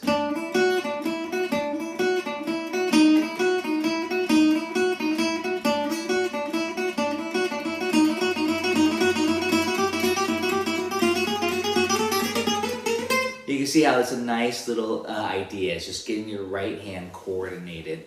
Okay, good. So far, I hope you guys had that with me. It's 2 measures of this. 1 and 2 and 3 and 1 and 2 and 3 and. So it works out beautifully, that for 2 measures of it. It's just, you know, it mathematically makes sense. 1 and 2 and 3 and 1 and 2 and 3 and switch. And now this is a B7. Oh, that was a G chord, by the way. Which are these notes, 5, 6, 7. It's very pretty. I'm confessing that I love you, or it had to be you. The 5, 6, 7 of a major chord are just beautiful. So he's going. Now on the B7 chord, that was the 3, 4, 5. So you go from D to D sharp to catch that B7. The next lick that's very similar to what he did earlier on that E7. Okay, that's a very nice turn. Notice the little slide.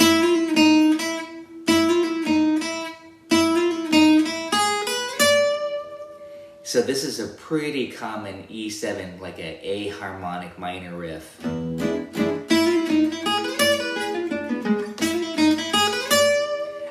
And I kicked into a diminished 7 arpeggio. So here's E, here's a flat 9, and from there, you can always bust right into that diminished 7 arpeggio on the 3rd. Oh, sorry, I'll say it from the flat 9, from the 3rd, from the 5th, and from the flat 7. They're all the same 4 notes, so that's registering for you guys. You're going to hear that a lot, of course, in Gypsy Jazz. So the lick again is this, or the phrase rather. And I think you should just stop there. Go. Notice the position change too. That's very important. Make sure you can get there actually to the 10th fret. And my picking is going just down up, but remember that triplet slur is just 1 downstroke, and then you end on the downstroke on the 4th fret. Second, I like to, you know, bust out these little licks, extractions I call them.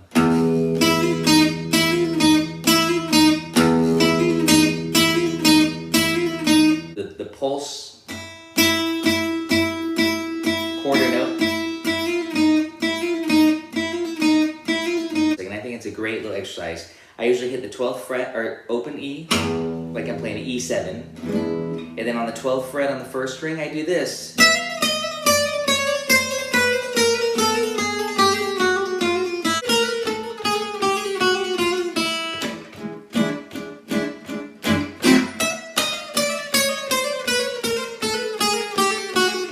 So what I'm demonstrating here is the idea of keeping that pulse. Ba, ba, ba, ba, ba.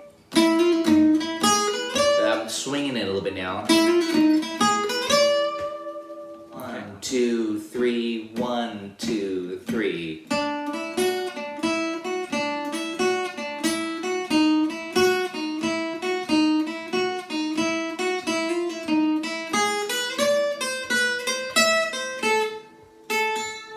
Okay, and I want to complete that last lick. So once we did this, so what I think is good, assuming you got to that 10th fret, from the 7 to the 10, you're in this position, but now you should slide up. So it's this.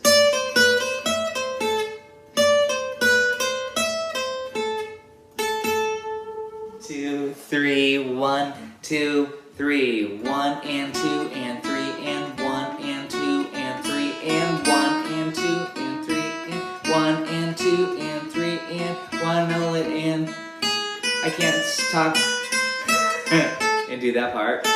Let's see. 1 a lit, 2 and 3 and 1 and 2 and 3 and 1, 2 and 3. Okay, I'm not necessarily saying you guys have to do that. It's nice just to have that metronome going 1, 2, 3, 1, 2, 3. 1, 2, 3, 1, 2. 1 a lit, 2 and 3 and 1 and 2 and 3 and 1, 2 and 3. 1, 2, 3.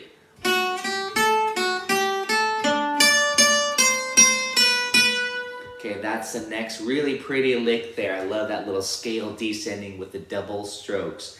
You know, playing the notes twice there. I extract. Notice this.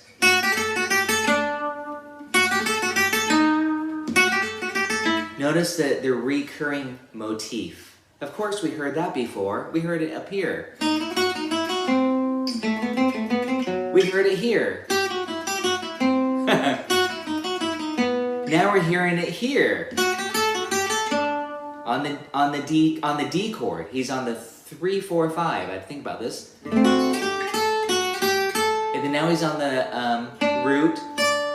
Okay, and the octave. That's a new kind of idea. That little boom, boom.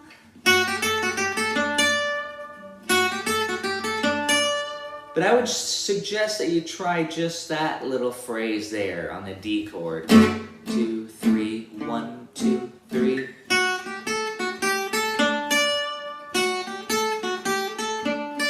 Okay. And chord 1, 2, 3, 1, 2, 3. Okay. I think we should make sure you complete that. And I actually think you should just practice that one measure. This. Okay, and just get us to that G major chord here. That's the third. Okay, see the triad, G. So you have the D.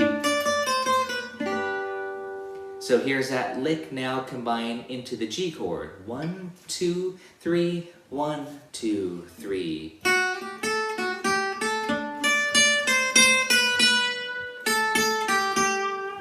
And there, notice his phrasing. He didn't continue the 8 notes, but he left a little pause. 1, 2, and 2, and 3. 1, 2, and 2, and 3. And if you're wondering what am I doing with my picking here, I'm going 1, 2, nothing on 2, so I'm hitting this as an upstroke. And most players keep the beat. 1, 2, 3. So the upstrokes are the and, okay? Let's stop there and get that phrase on the D7. Then we'll backtrack from the beginning of that C section and get to there. 1, 2, 3, 1, 2, 3.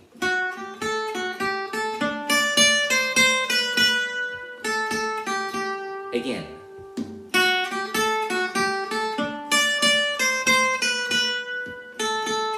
I did pull back the tempo. Let's just lower. 1, 2, 3, 1, 2, 3. 1 and 2 and 3 and 1 and 2 and 3 and 1. 2 and 2 and 1 and 2 and 3 and 1 and 2 and 3 and 1, 2 and 3 and 1, 2, 3. 1 and 2 and 3 and 1.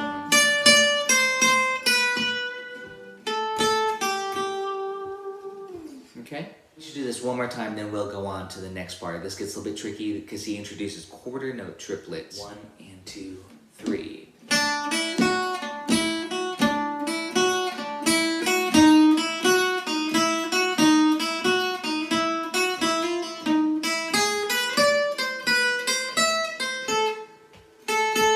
One, 2, 3. 1, 2. Okay? I kind of just slightly discussed quarter note triplets. I love that rhythm. It kind of builds tension. 1, 2, 3, 1, 2, 3. So when you look at this F sharp 7 chord here, he has a quarter note rest on 1, and then on beats 2 and 3, you have 3 quarter notes in the space of 2 quarter notes. So it's 1, da, da, da, da. I don't know if you can hear my foot tap. 1, 2, 3, rest. Da, da, da, da, da, da. That's how that goes. I sang those 2 bars. So it's 1, 2, 3, 1, 2, 3, rest. Da, da, da, da, da, da, rest, rest. Da, da, da, da, da, da, da. Okay, so quarter note triplets, I know that causes some trouble with some people. I really feel like it's a good, important rhythm just to get down, to feel it, sing it. Da, da, da, da, da, da, da, da. But you can feel this, that push-pull. Da, da, da, da, da, da, da, da, da, da. Let's get it. Let's get this arpeggio. 1, do, do, do, do, do, do. And 3, 1, do, do, do, do, do, do. Rest, rest, do, do, do, do, do, do, do. And that second arpeggio, think of the B7 here. And do this, triad. Just the basic building blocks.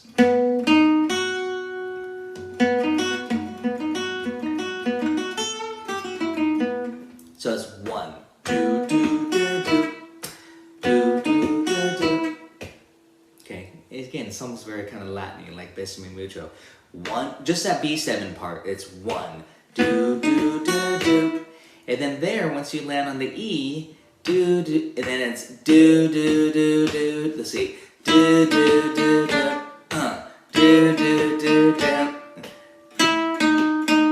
And that's, of course, on the D. Let's speed it up just a notch. So we have that G6. We went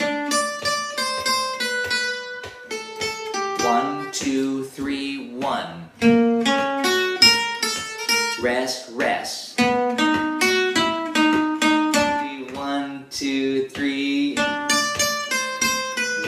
2. 1, 2, 3. Rest.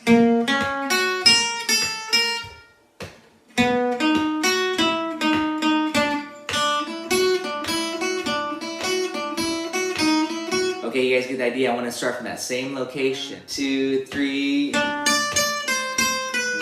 2. 1, 2, 3. Rest.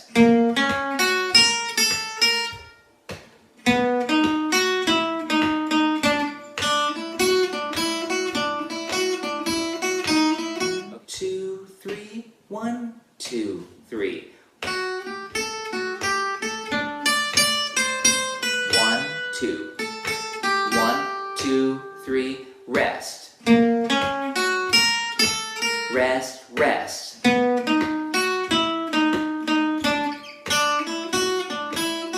Right? Got a loop. I might as well keep going. Get ready. First time. 1, 2, D7. 1, 2. 2, 3, rest. Do, do, do, do, do, do. Rest, rest. We can just loop that over and over. 1, 2, 3.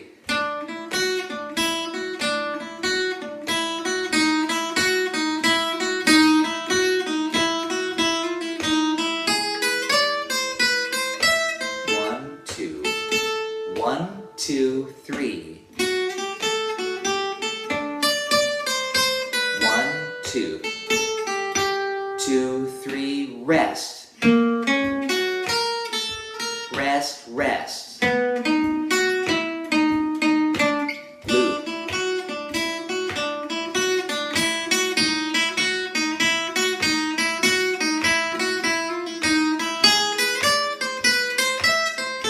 First ending. 1, 2, 3.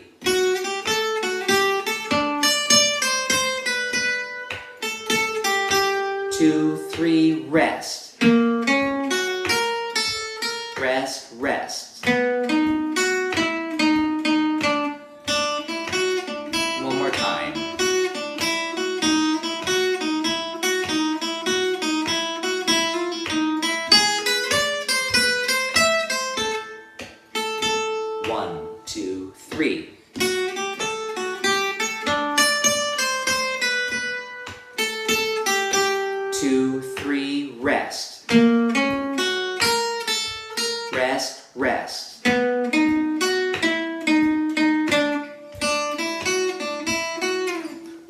That's a good workout. Second ending, okay, now take a look there on that A minor chord here. 1. So I really like that lick. I use that lick quite a bit. It's kind of a bluesy lick. It comes right out of the chord shapes.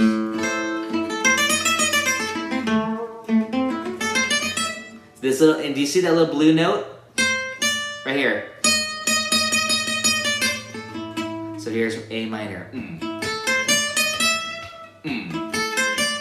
And I just kind of put a rest on 1. That's why I said So 1. Okay, there's that shift. Let's get that down. 1, 2, 3, 1. And I held it. I did not make it short. I didn't do this. I went. Notice my picking if you want as well. I'm starting on an upstroke. 1. 1. 2, 3, 1. 1, 2, 3, 1. Okay. G note here on the 15th fret. Sorry, we're pretty high up there. I hope you have a cutaway, everybody. 1. Okay, 1. It's almost like Mona Lisa, if you guys are wondering. It's almost like this. But it's Let's see. Okay. 1.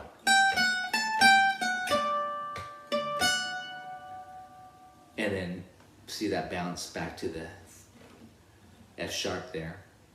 And that F sharp is the major 7 of G. It's very pretty. But it's also the E9. The 9 of E. Can we get those 4 bars? A minor, 1, 2, 3, 1.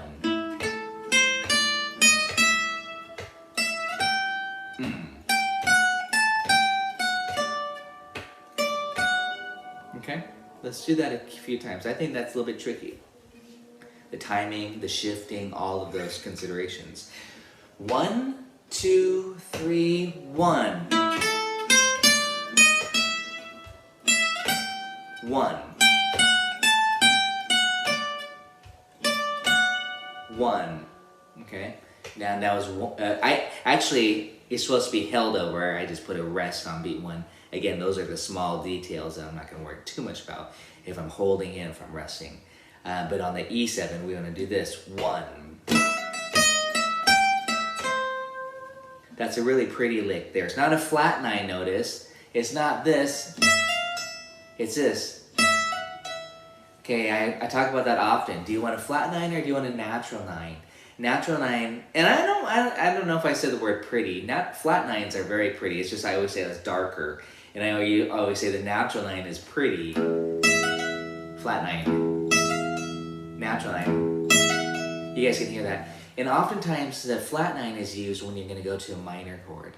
The natural 9 is used in a major context. And notice that the chord that comes after E7 is A7.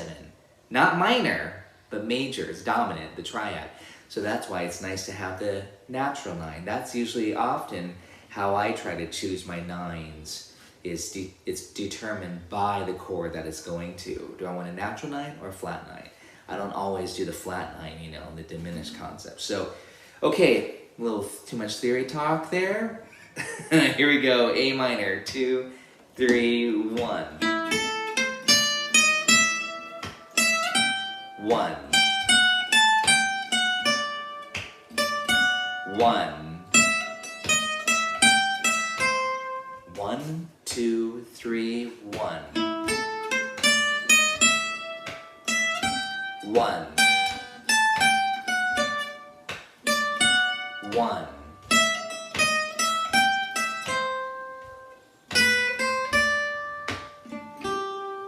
Okay, let's stop there. 1, 2, 3, 1.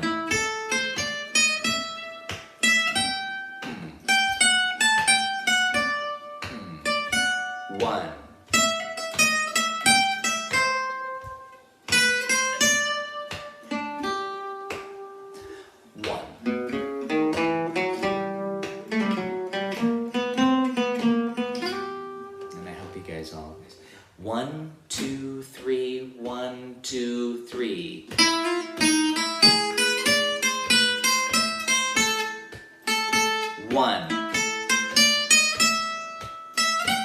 1, 1.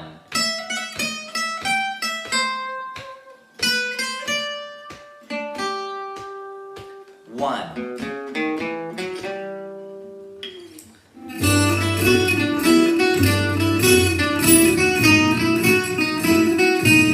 First ending.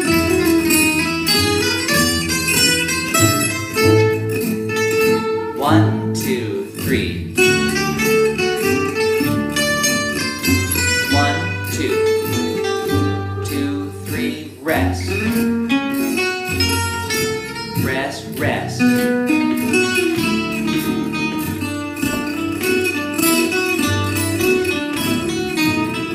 Watch out for this section.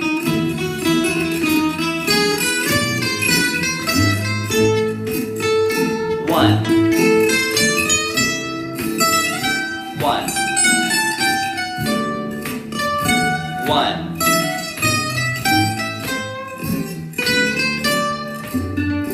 2, 3, 1.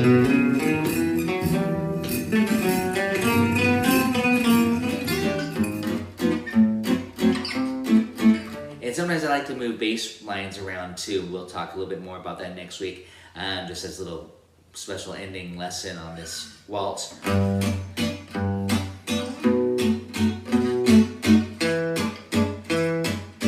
First ending.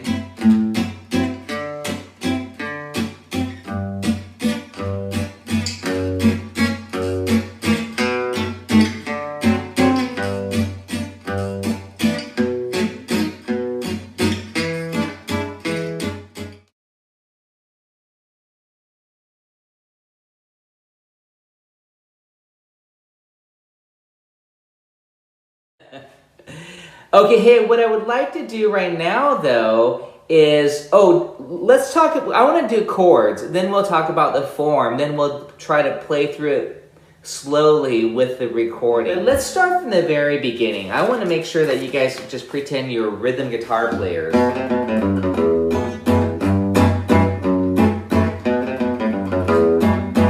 You know, you could just play this.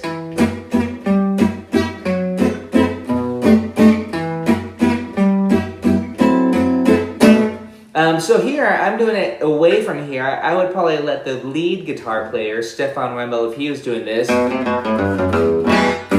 I would be just really solid in the background doing this. And I would choose a bar chord up here on E minor, 7th fret, and I would do the boom chuck chuck, either, and I'm doing the bass, then chord chord. And I'm just doing an E minor bar chord. And then I would go to G in the bass, so it looks like it'd be a G6 chord here, which is really E minor / G. So we have this. And then F sharp minor 7 flat 5. I'm talking about just the intro. If you were to start off as a band together, where one person would do this, you know, then the other rhythm guitar player would probably do this. So I did F sharp half diminished, minor 7 flat 5. And then B7, I did B7 sharp 5 as my go-to shape in a minor key. So B7 sharp 5. Okay. I mean, on the bass line, I feel is important to go like this.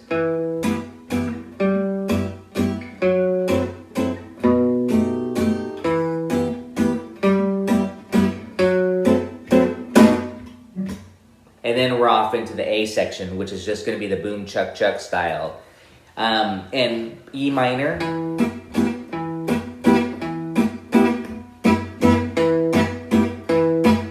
B7. I'm not moving any bass lines around, just a root.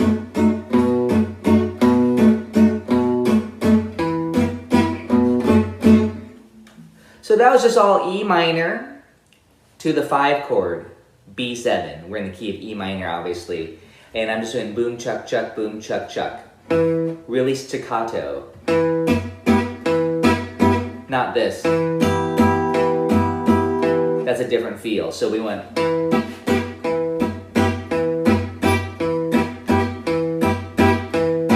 B7. B7.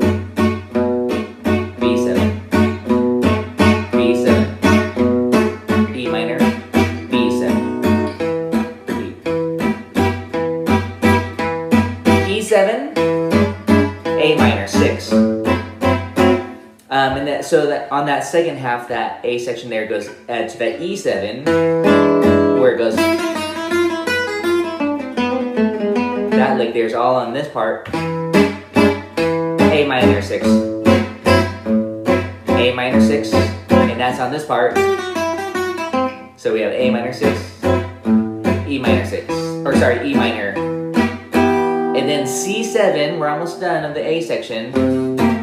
B7, E minor. And then it repeats to the A there.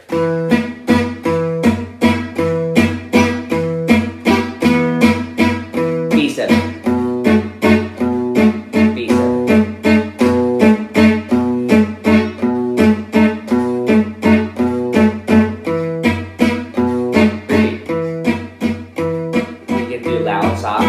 E7, A minor 6. Stay there. E minor. C7, B7. And then you can put a B7 there as a turnaround. Be my rhythm guitar player. I'll play the lead, you play rhythm for me. 1, 2, 3. Then you get to start right on the tune, okay? Or right on the melody. So just get ready. You're gonna do this. Boom, chuck, chuck. 1, 2, 3, 1.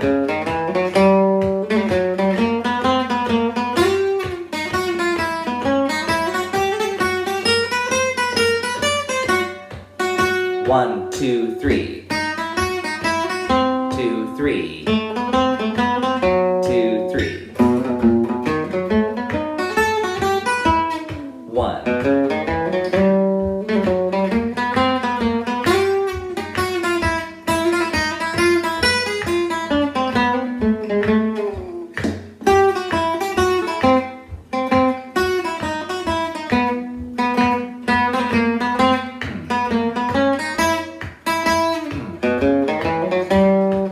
Correctly, so hopefully you guys at that point can feel the chords there when it goes to the 5, when it goes to that secondary dominant, the E7 to the 4, you know, that lick, when it goes,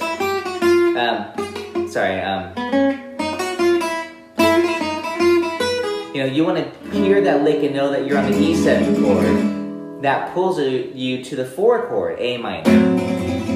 And then da da da da da da da, dee da da da da da dum, da ya da da dum, da da da da da dum. Let's talk about the B section now. The B section, you have B7. It goes to the 5. That's why I said it kind of focuses more on the 5 than the 1. So it reverses. It starts on the 5, then it goes to the 1, back to the 5. 1, 5, 1, 5, 1, 5. Let's repeat. 5, 1, 5, 1, 5, 1. Back to the top. That's A. B7.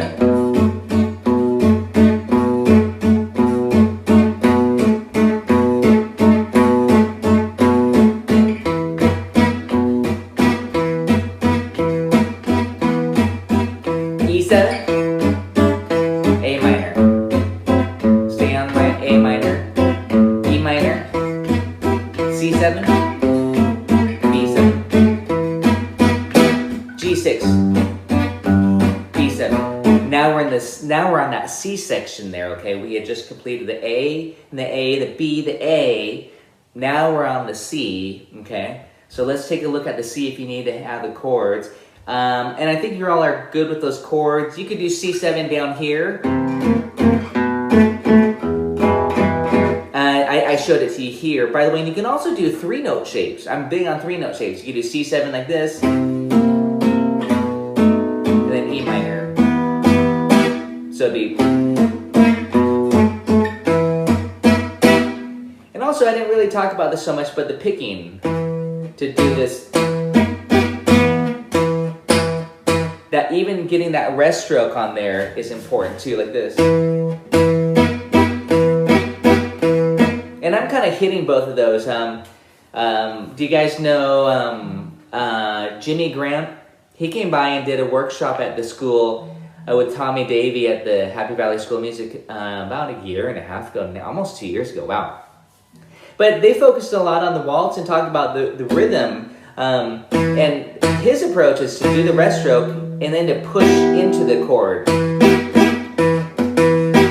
versus bouncing off. I'm more of a bouncer. I'd like to do this. So I lift it up. But you can also just kind of rest the pick like this and then push.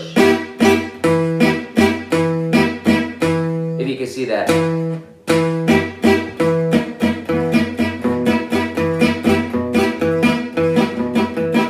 And you know, it's definitely more economical, but I like to basically do more of this type of approach.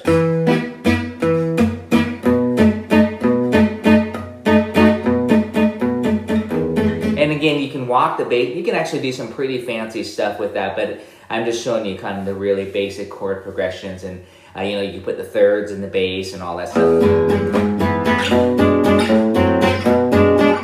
You can walk to the bass and add a lot of movement if you wanted to. You know, just to make sure you're getting the chords and you know 3-note shapes or 4-note shapes, whatever you prefer for a rhythm guitar. G6, but I'm showing you mainly what I like to do. Here's G6. Okay.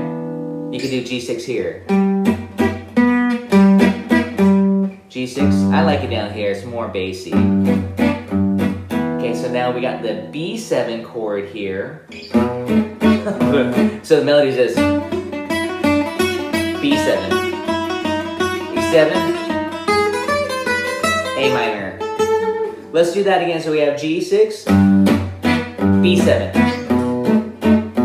E7, A minor.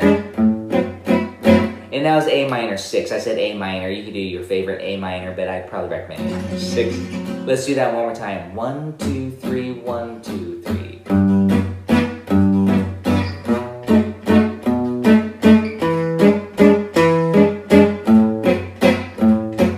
Okay.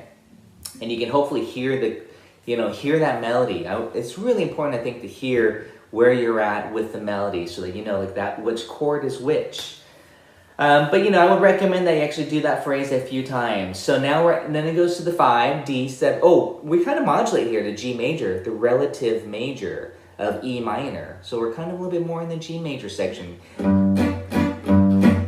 B7 is a 5 of the E minor, but then it goes to E7, which goes to the A minor, which is the 2 of G, or the 4 of E minor.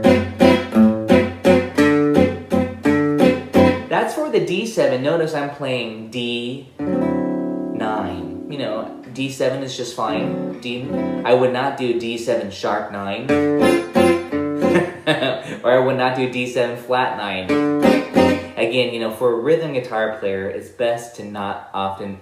you got to know the melody. I was going to say it's best not to play altered chords, but I did do a B7 sharp 5 earlier, just because I know I'm in the minor key. But in this case, since we're in more G major key, D9 is very polite. It's within that G major-y sound, instead of the flat 9 or sharp 9, if you guys know what I mean.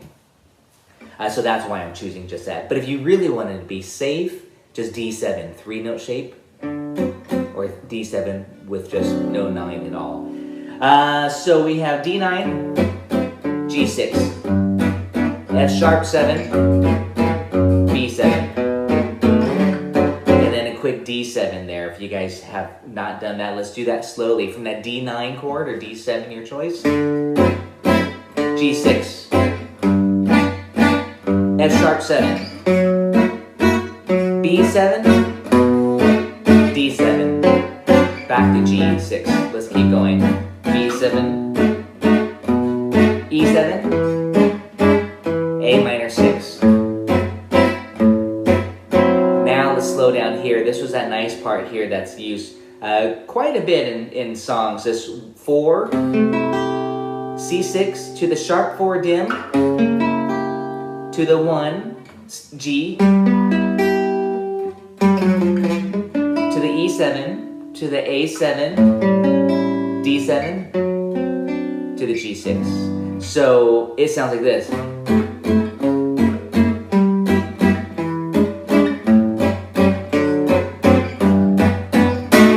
And then put on that B7 to take us back to E minor. D9, G6. And then F sharp 7, we could go right here. B7, D7. And that B7 was only for one measure. Then it goes to D7. B7, by the way, is a 3-fret distance connection. That's very important actually, because B7 is a 5 of E minor, and D7 is a 5 of G major. So they're actually related. And you can do the same diminished run. I don't know if I want to get too involved into some of that concept, but that's how that works. B7 to the D7, back to the G.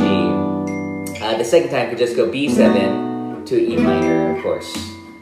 Okay, so what else was I going to say about? I think I was going to say something about that F sharp 7 for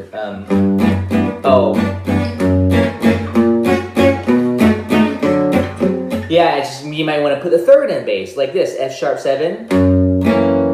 And then go to the third, which is F sharp slash A sharp, B7, D7. I'm being just a little bit fancy here, just for fun. Yeah, just to move the bass a little bit. When you know it's gonna go in the cycle of 4s, it's nice. So check it out, F G6, F sharp 7.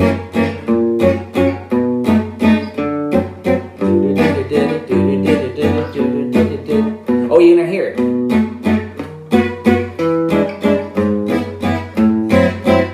Again, I'm getting a little bit fancy here, but that's where I like to put the thirds in the bass. Okay, on those dominant chords. B7, B7 slash D sharp. Actually, just B slash D sharp. E7,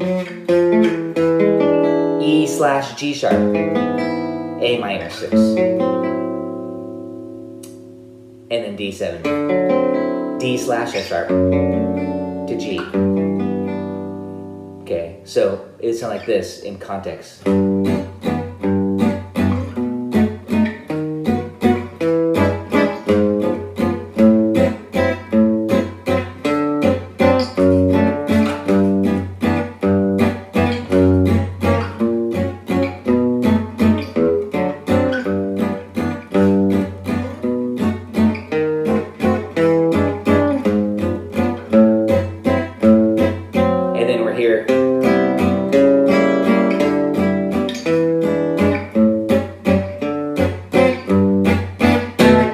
Let me show you this little movement that I did. I think I showed it to you last week, but I really like this. C major 7. And again, I know you're going to look at the chart and say, well, you wrote C6.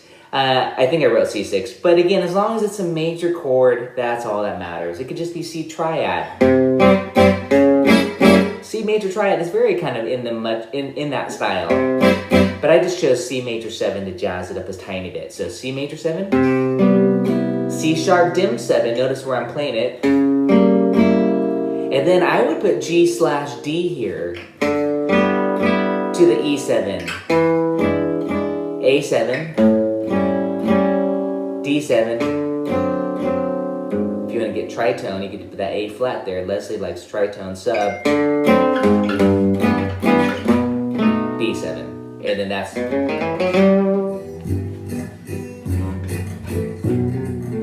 I'll play softly so you hear the recording more than...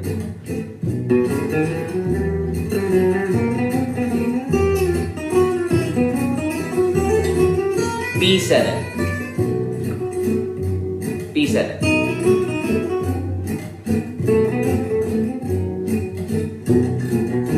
E minor, B7, E minor, E7, A minor 6, A minor, E minor, F sharp, or C7, B7, E minor, B, up.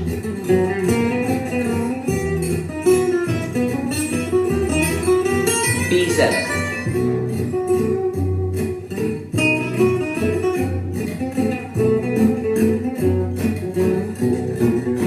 E minor, B7, E minor. Get ready for the E7, A minor, 6, A minor, E minor, C7, B7, I'll get that right one of these times, B7, E minor, B7, it just repeats back and forth, E minor, 5, 1.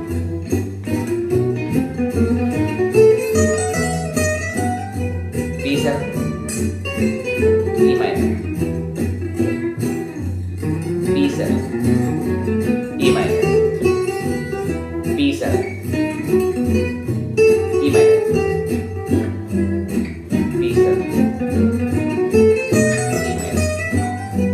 B7, E minor, B7, E minor, B7, E minor.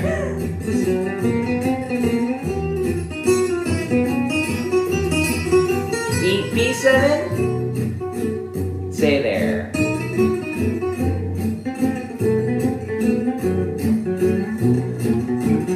E minor, B7, E minor. E7, A minor 6, A minor 6, E minor. C7, B7, E minor. Here we go, G6, B7, E7, A minor 6, D9, G6, F sharp 7, B7, D7, G6, B7, E7, A minor 6, C6, C sharp dim, G slash G, E7, A7, D7, G6, B7, E minor.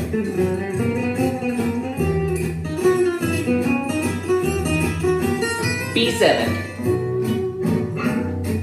B7.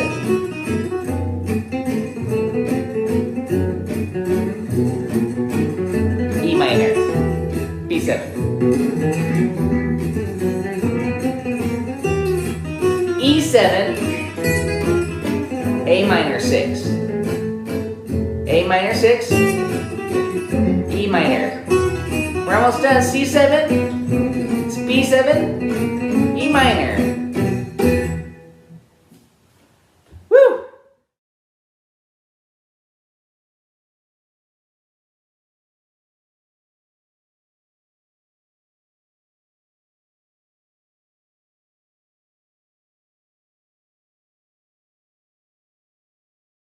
What we're gonna do is I have my talking metronome. We can put on the recording, slow down, which is probably the next, or really the best thing, but it's kind of nice again to not, because you want to practice to the recording, but you don't want to rely on it, because when it's not there, can you do it just with another rhythm guitar player is the question. I find that that's tricky for, that's the true test. Like people will sing along too, and then they forget the words or something with the song. So you want to get used to doing it with the recording at first, maybe, and then get rid of the recording, and then do it to the metronome, and then just do it to a backing track is good, But it's nice just to be able to do it to the metronome, just solo guitar, metronome, and then you add the rhythm guitar. The measure I'm looking at right here is measure 21. And it's on the B7 here. And it does this, I'm going to break it down really slowly again. That we have this triplets. And notice I even wrote the slide. So we have a triplet hammer pull. And even notice my picking. That first, the triplets should all be one downstroke. And then on beat 2, another downstroke, not an upstroke. It should just be this.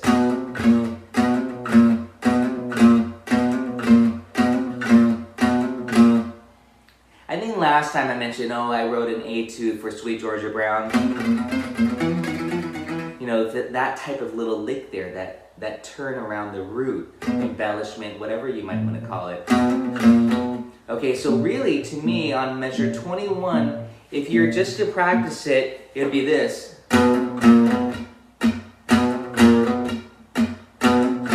That's the first chunk of it that I would just practice, this. 2 beats, it's just 2 beats. And then I did an upstroke, by the way, on 7. I went like this.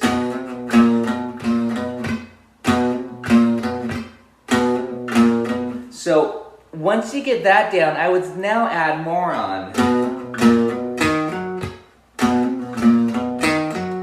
And this, by the way, if we just focus on this second half of the measure, we have this. So this, we have this. That's where last time again I said, oh, you can make that a lick.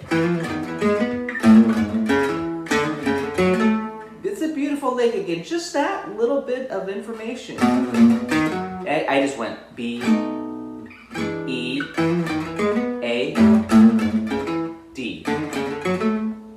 Okay, it's kind of darker, by the way, when you have that flat 9 or flat 2. I'm thinking of it as a flat 9, the sound. If I want, we're just kind of extracting. If I wanted a happier sounding, I would make that a natural 9 and not a flat 9, like this. Flat 9.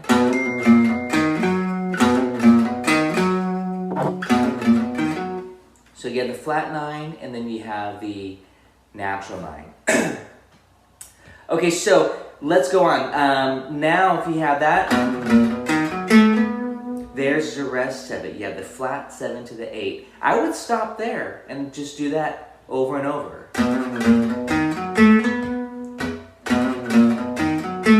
So here it is slow. 1, 2, and 3, and 1, and 2, 3. 1, and 2, and 3, and 1, and 2. And if you want to watch my picking, so I'm going. Okay, if that helps you get in that rest stroke. And I ended on up.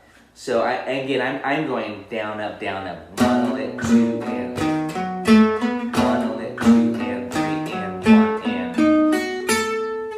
Now this is where some of you, you're picking here. I like to do this. I'm alternating everything for that arpeggio. I'm starting on measure 22, and it is a B7 arpeggio. So this is important, here's a B triad. Here's B7.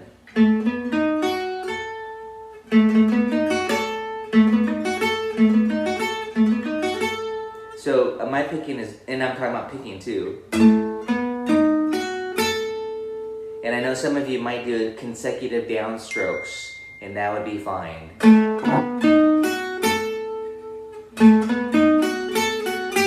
Okay? So again, this is just measure 22 to 23. Here's that B7 arpeggio.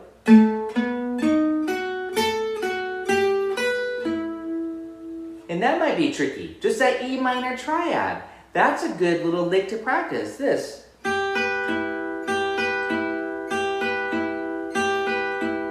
And of course, you know, things like this, that actually makes a nice lick. You know, you can take these ideas. So that whole phrase there, 1, 2, 3.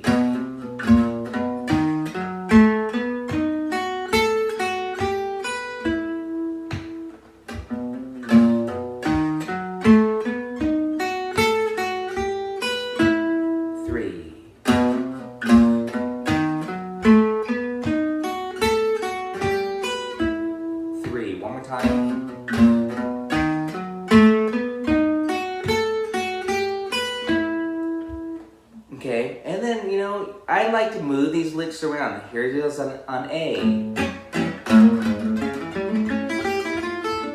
I might use it on dark eyes. I know it's in 3/4, but hey, still you could throw in these phrases like that. A lot of players do. It's not always right on the beat, so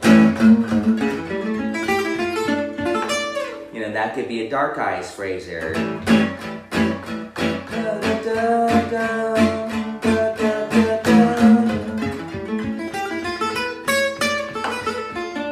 I just played that note for note, except I ad-libbed a few extra notes. So you get the idea of how useful these licks and phrases can be. Oh, one more, I like talking about this because I think, again, there's a lot of good stuff to offer. What if I want to play the same lick, but I want to end in C, maybe I'm in the key of C, and I have G7 to C. Listen to this.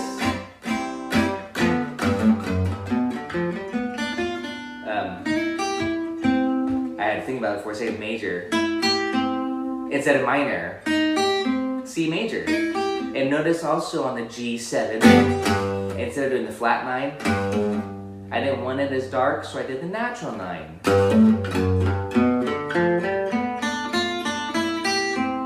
And then to the A7, B7, C to the F. You can see what I mean. You can, one lick, you can extract and move it all around through a whole song. That's an etude right there. You can be in 4/4 swing time. I'm going to borrow that one. You'll see it in my other etudes. Okay, so again, that's how I feel. Hey, you can learn this lick really well by doing that and moving it around. So I hope that helps. Let's see what was this. On 28, it's...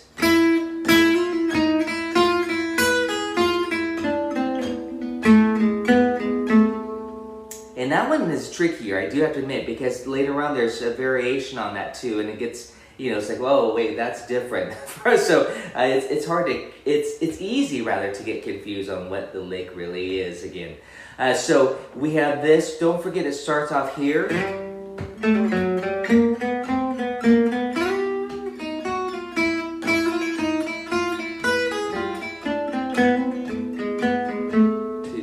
Okay, so it's kind of a longer one. So I'm assuming we have this.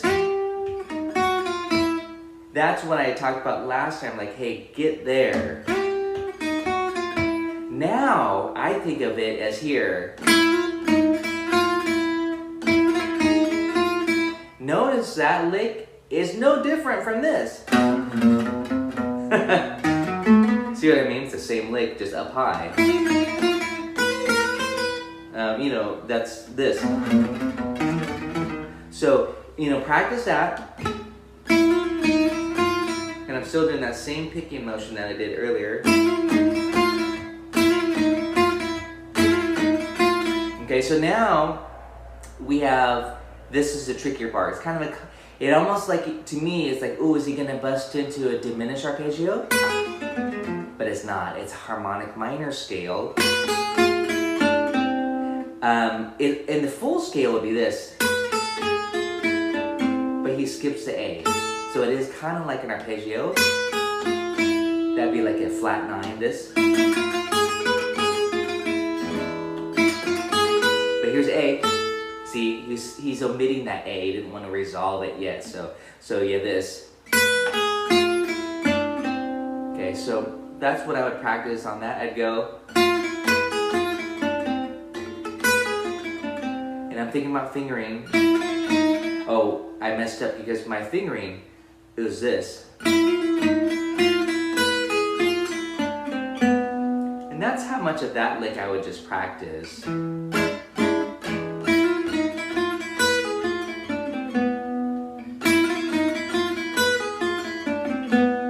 it is slow. Let's see, I actually want to start from here. 1, 2, 3. 1, 2. Then I switch fingerings.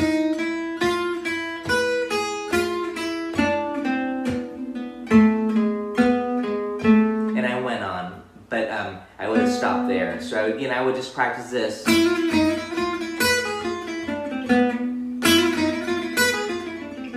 Over and over, many many times. It's a beautiful lick, harmonic minor scale. If you're writing down, taking some notes on the analysis, A harmonic minor for the E7. And then resolves to A minor. Okay, well, that wasn't what he does, but this. That's his resolution there. So we have, but I stopped here, but we also have to get this triplet. And I'm pretty much doing all these triplets, except for one later. I'm pretty much using my first finger when I can. To slur, to get that hammer pulled. But I would just practice this.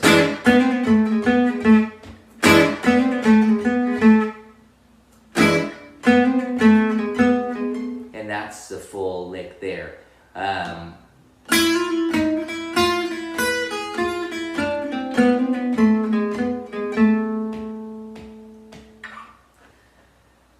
That's how I would do it. That's, again, that's how I like to break down these licks. But I would also move that one around. I didn't move it, but you know, move it to D7.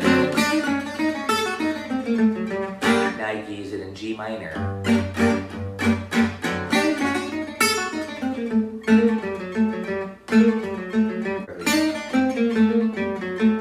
There.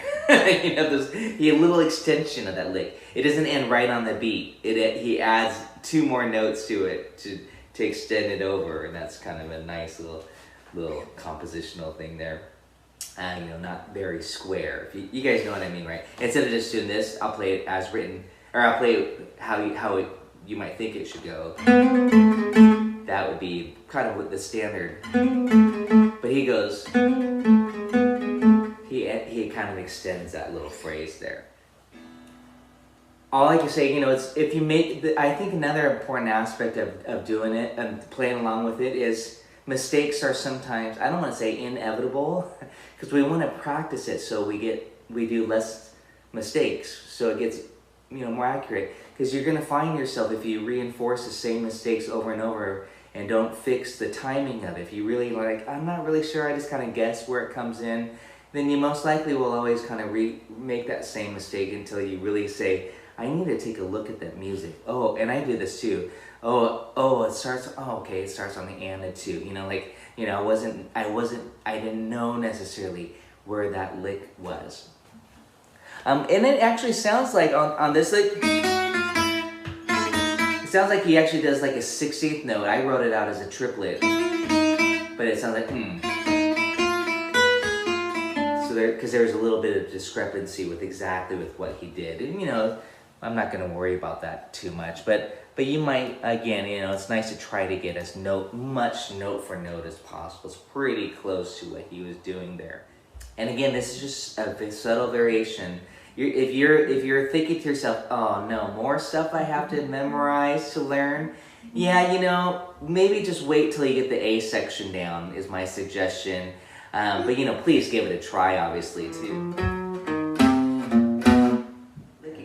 We talked about this before, but this is called enclosure. We know B's our main note, but to start above it, and then below it, and then into the note. And then once you arrive there, then you kick into the dominant 7 arpeggio.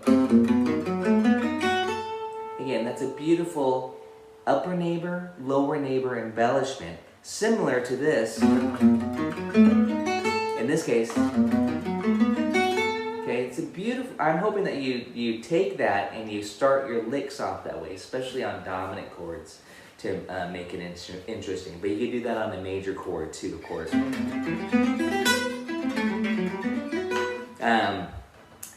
It's just more of an ornamentation. Okay, let's go on then. I think if we don't need any more work on that. I'm looking at the music, so you guys can just type in on the chat here if you're like, wait, do that again. I'm happy to do that or answer any questions too.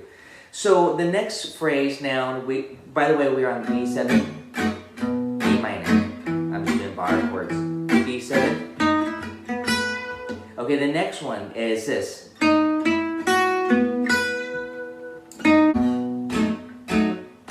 And we do it with the chords. sorry, we have to come in on beat 3. 1, 2.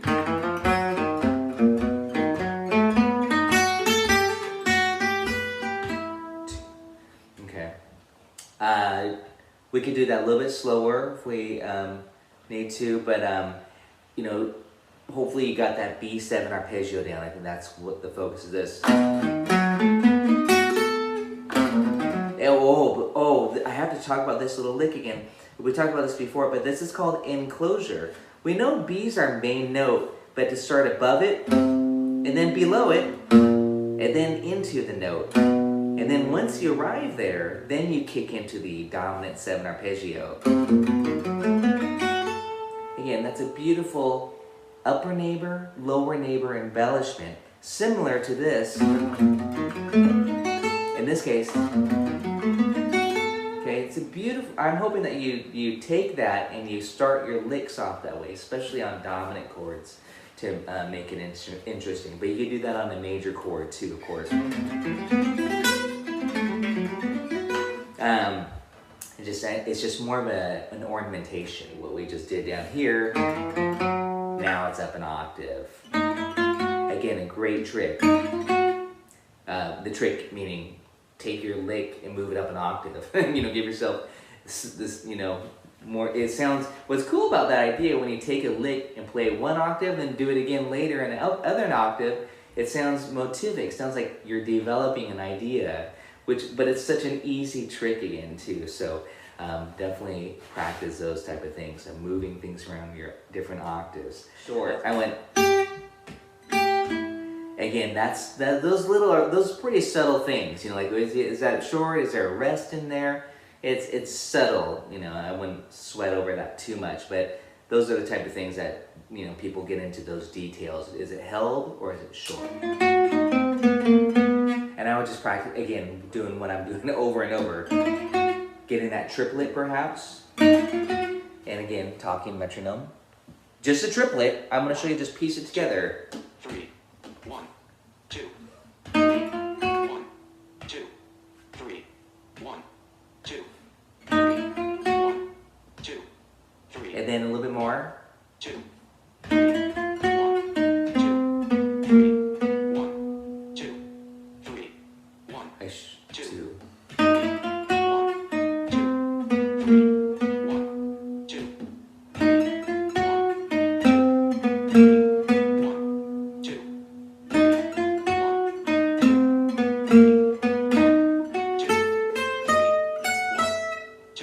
Stop there, and actually I want to analyze this. I stopped here and then diminished 7 arpeggio, right? You guys see this?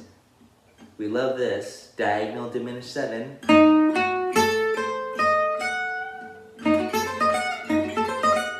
You know, we would start down here probably.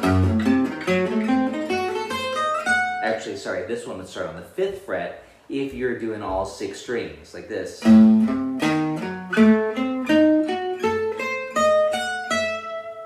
If you guys want to try this on a B7 chord, you can start your dim 7 arpeggio on C, the flat 9.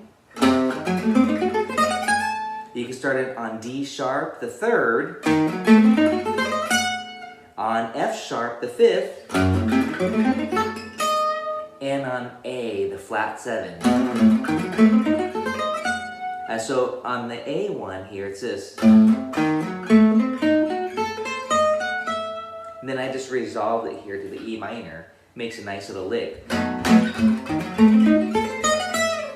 And here I hit B, I'm in 4/4 time now, like I'm playing swing. 1, 2.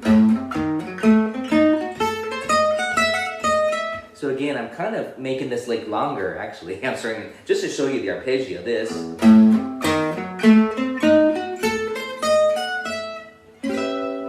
E minor, of course, E minor 6 in this case. So, you know, that's fun. Make sure you can do that. I think that's a very Gypsy Jazz sounding thing to do. And then I just do these little embellishments.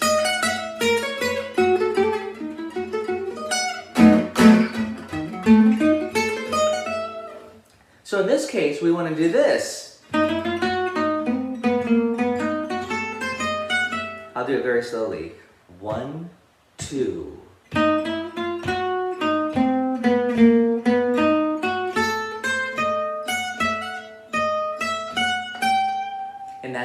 minor lick. And I'm doing it like this. Actually, I went like this.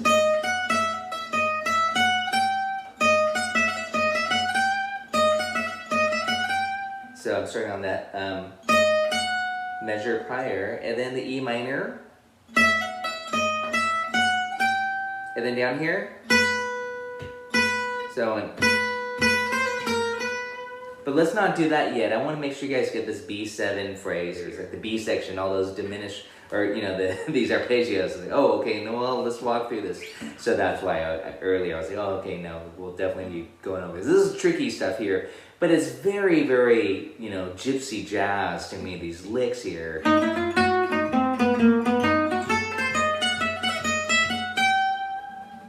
Beautiful phrase again. I hope you get that with the triplet entry. 1, 2.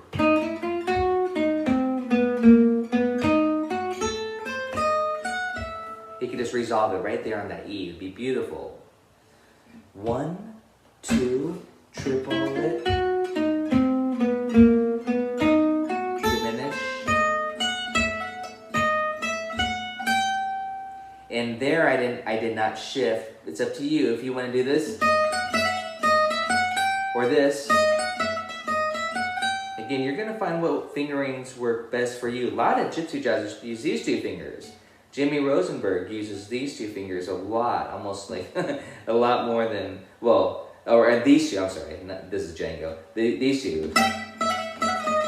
So, you know, I can't finger it like that, but again, people will do what works best for their fingerings. So again, take fingerings with the grain of salt, apply it to what works best for you. Those little licks are definitely, you know, that's why I said definitely you want to make sure you get this lick down. But now you have this. I mean, again, you can just slowly build on this. I would actually suggest go to some songs where there's a lot of E minor. I'm trying to think of some songs. The only thing that pops in my head right now is 4-4. If you guys know that song. Well, guess what? You know, you throw these licks in right there. I'm trying to, or you know, again, you might want to transpose a song or something that you normally play in D minor and play it in E minor or something. Again, these, or vice versa. Take these licks and move it down, like I'm saying, A7. That way you can go back to Dark Eyes. E7.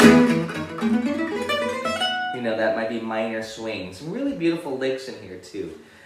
So that's kind of how I'm treating this, learning the song as like phrases, your phrase building. But you can also see the harder part of it is to make it all flow. So it sounds, you know, like it seems like you guys have questions. Use your first finger for this lick here. So we're going like this.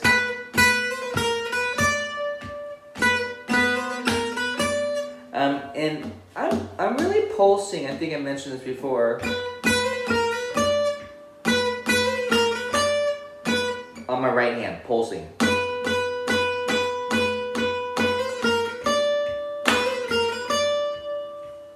That's what I mean by, you know, really get into that beat as you're playing boom, chuck, chuck, boom, chuck, chuck. It doesn't hurt to even do that. Play those chords and then go to your lick to kind of really feel the timing of it. So this, you know, especially if when you're jamming and playing and you are trading chord to lead, chord lead, then you're really locked into that beat.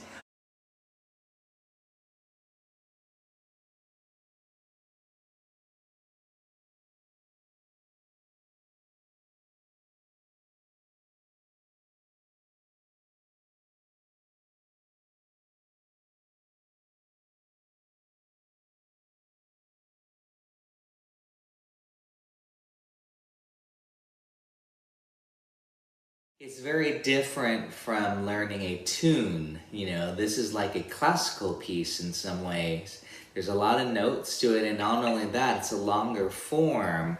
You know, the structure in like a standard 32 bar form the A section is only 8 measures long. You know, we call that AABA song form, generally speaking. But in this case, the A sections are quite a bit longer, you know, 16 measures in length. The B section is 1, 2, 3, 4, 5, 6, 7, 8, 9, 10, 11, 12, 13, 14, 16 bars. And then, you know, so the sections are longer. I mean, you're learning like, you know, I'm treating it like each one of these sections is a tune. So tonight we're going to learn a new tune, the C section. You want to just find what's comfortable for you. Okay, so for example, this first lick, I realize it's a 3 frets, it's a 1, 2, 4 fret span. You could do this. You know, you could accomplish the same thing. You could do this. But I think I like to group, and I think he does also, a lot of players do. It's often nice to have 3-note groupings on the same string. Just, you know, that way you could do this pattern. You don't have to cross strings.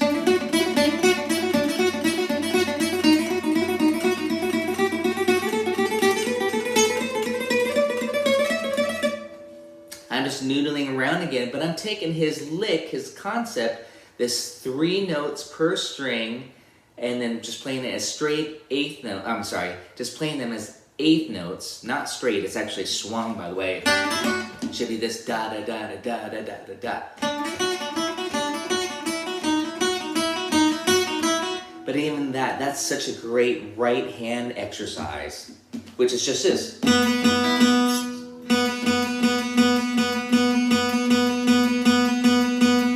It's just all 8th notes, you know, but you're swinging it, da da da da da da da.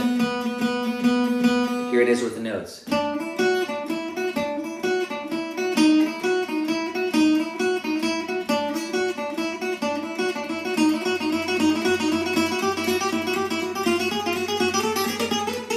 You can see how it's a nice little idea. It's just getting your right hand coordinated. Okay, good. So far, I hope you guys had that. 3.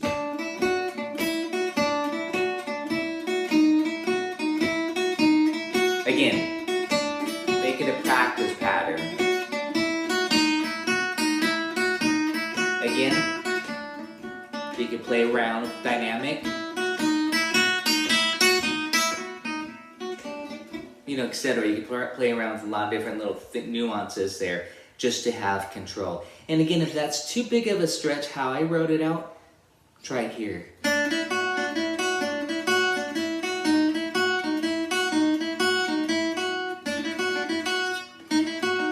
Or try here.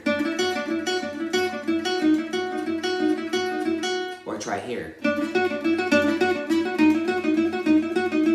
It's a little bit duller on the 3rd string. It's brighter on the 2nd string. If you guys hear that. It's even more, let's see, duller on the 4th string.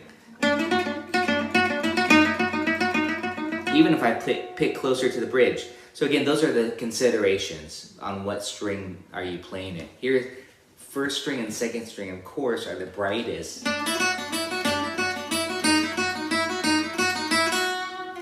Okay, good. Let's move on. I hope you guys have that little lick.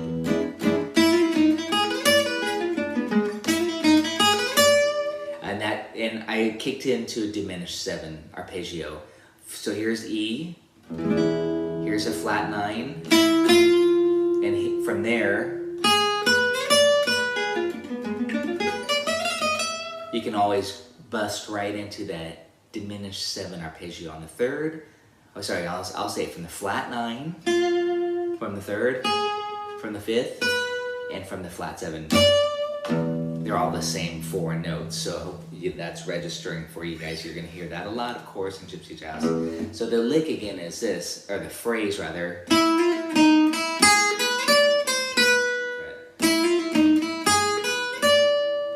And my picking is going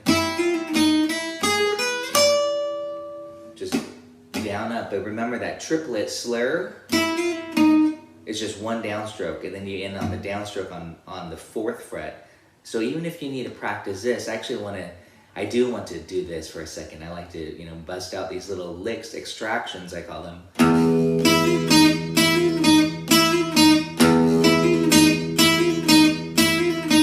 So again, that's just good. You know, I talked about this last week. The pulse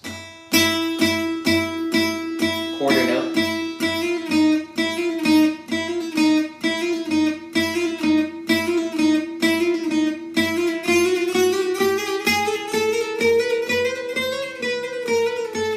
I have a worksheet where I demonstrate this chromatic lick with the slur, I call it. I like for you guys to do this with me for a second. I think it's a great little exercise. I usually hit the 12th fret or open E, like I'm playing an E7. And then on the 12th fret on the first string, I do this.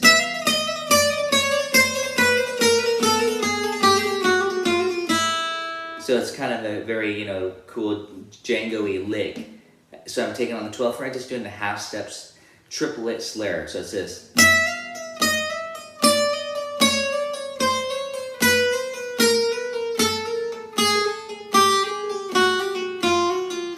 Really focus on trying to make those triplets even. You don't want this.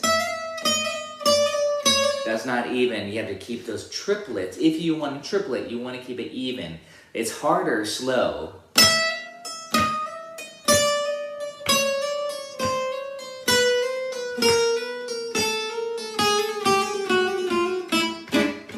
Imagine this in, you know, now I'm in 4/4, for example, minor swing, or whatever your favorite Gypsy Jazz song.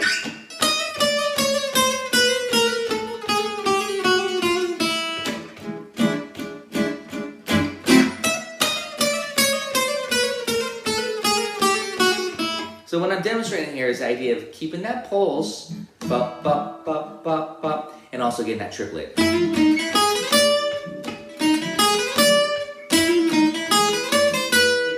Kind of just slightly discuss quarter note triplets. I love that rhythm. It's a very, it kind of builds tension. 1, 2, 3, 1, 2, 3. So when you look at this F sharp 7 chord here, he has a quarter note rest on 1, and then on beats 2 and 3, you have a 3 quarter notes in the space of 2 quarter notes. So it's 1, da, da, da, da. I don't know if you can hear my foot tap. 1, 2, 3, rest. Da, da, da, da, da, da. That's how that goes. I sang those 2 bars. So it's 1, 2, 3, 1, 2, 3, rest. Da, da, da, da, da, da, rest. Rest. Da, da, da, da, da, da, da. Okay, so quarter note triplets, I know that causes some trouble with some people. I really feel like it's a good, important rhythm just to get down, to feel it, sing it. Da, da, da, da, da, da, da, da. But you can feel this, that push-pull. Da, da, da, da, da, da, da, da, da, da. Okay, I mean, I'm doing it slow, but I was just in 4/4 there. I just kept going. Well, it could have been in 3/4. I was just doing constant quarter note triplets. But it's interesting in this case because when you have 3 beats, one of them's a rest. See, then you can fit those 3 quarter note triplets over 2. And that's what he does. He goes rest, 3 quarter note triplets. Then he goes 3 quarter note triplets, rest. Rest, 3 quarter note triplets, 3 quarter note triplets, then a note on the quarter note there, and that's how that goes. So it's 1, da, da, da, da, da, da, rest, rest, da, da, da, da, da, da, da. Okay, now we got to get the notes. I hope you guys got the rhythm for those quarter note triplets. Just real quickly, one song I always recommend. This is just my own song that I thought is really important, that's popular, that helps with those quarter note triplets, is Bésame Mucho, where it goes like this. 1, 2. And that was this da, da, da, da, da, da. And then check this out, all quarter note triplets here.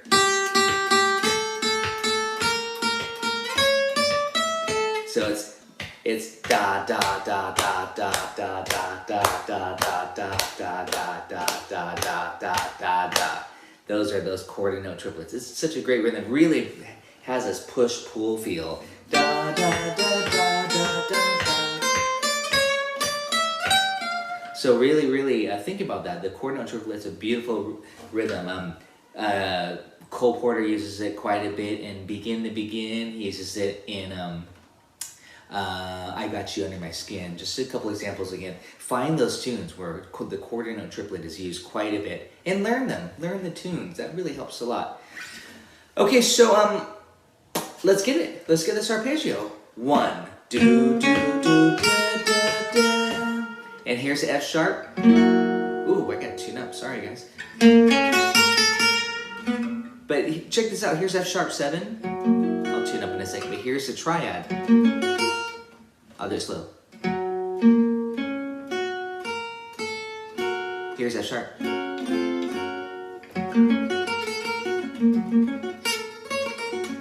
So he's only hitting these, he's basically omitting the root. You can actually hit the root if you want to. So you could go like this. 1, do, do, do, do, do, do. 2, 3, rest. Do, do, do, do, do, do, rest. Here's how, I'm just gonna show you how I would do it. G6. B7. E7. A minor 6. And then D7 here, I might do D7 or D9. G6. F sharp 7.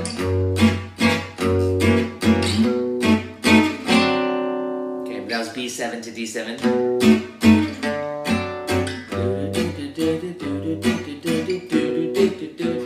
And there, B7 here, you know, just I generally say this, and this is especially when you're playing the roots on the 6th or 5th string. You know, you want to be able to just try option. Do you want G6 here? B7 here? Or B7 here? There I chose here.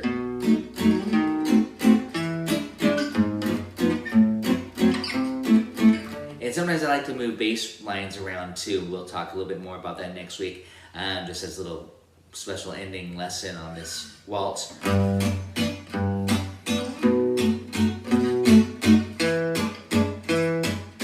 First ending.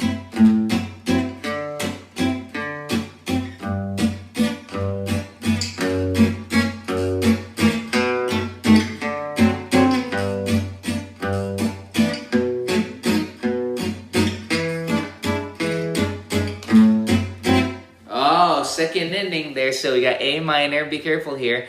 Yeah, the A minor. Here we go.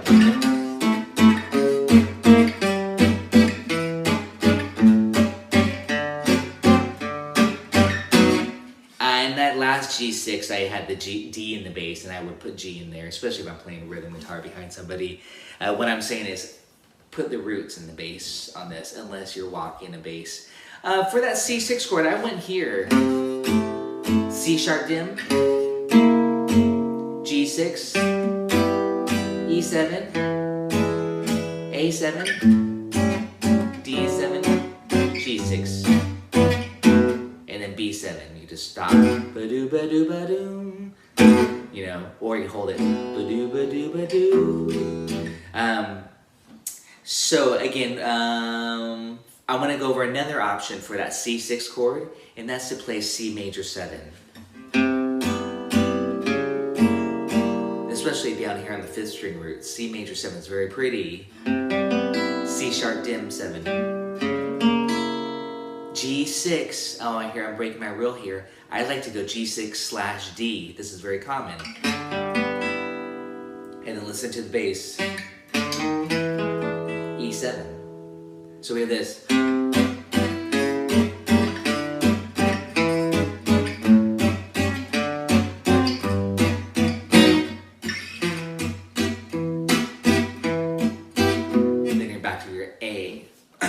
So listen to that a little bit quicker, just the last half of that from that A minor. We have C major 7.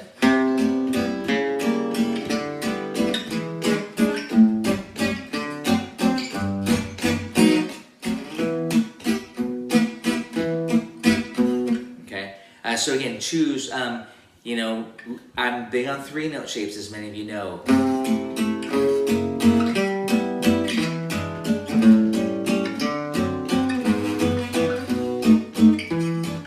So that was this. 2, 3, 1, 2, 3.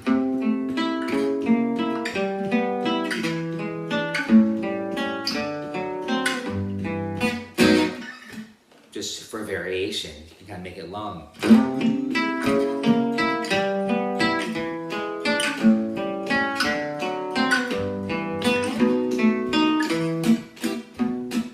You get the idea with that. So I think that's pretty straightforward with chords. Have fun.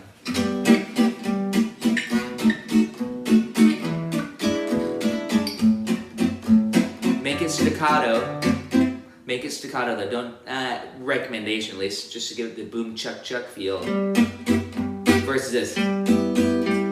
We don't want to do it long. We're going to go.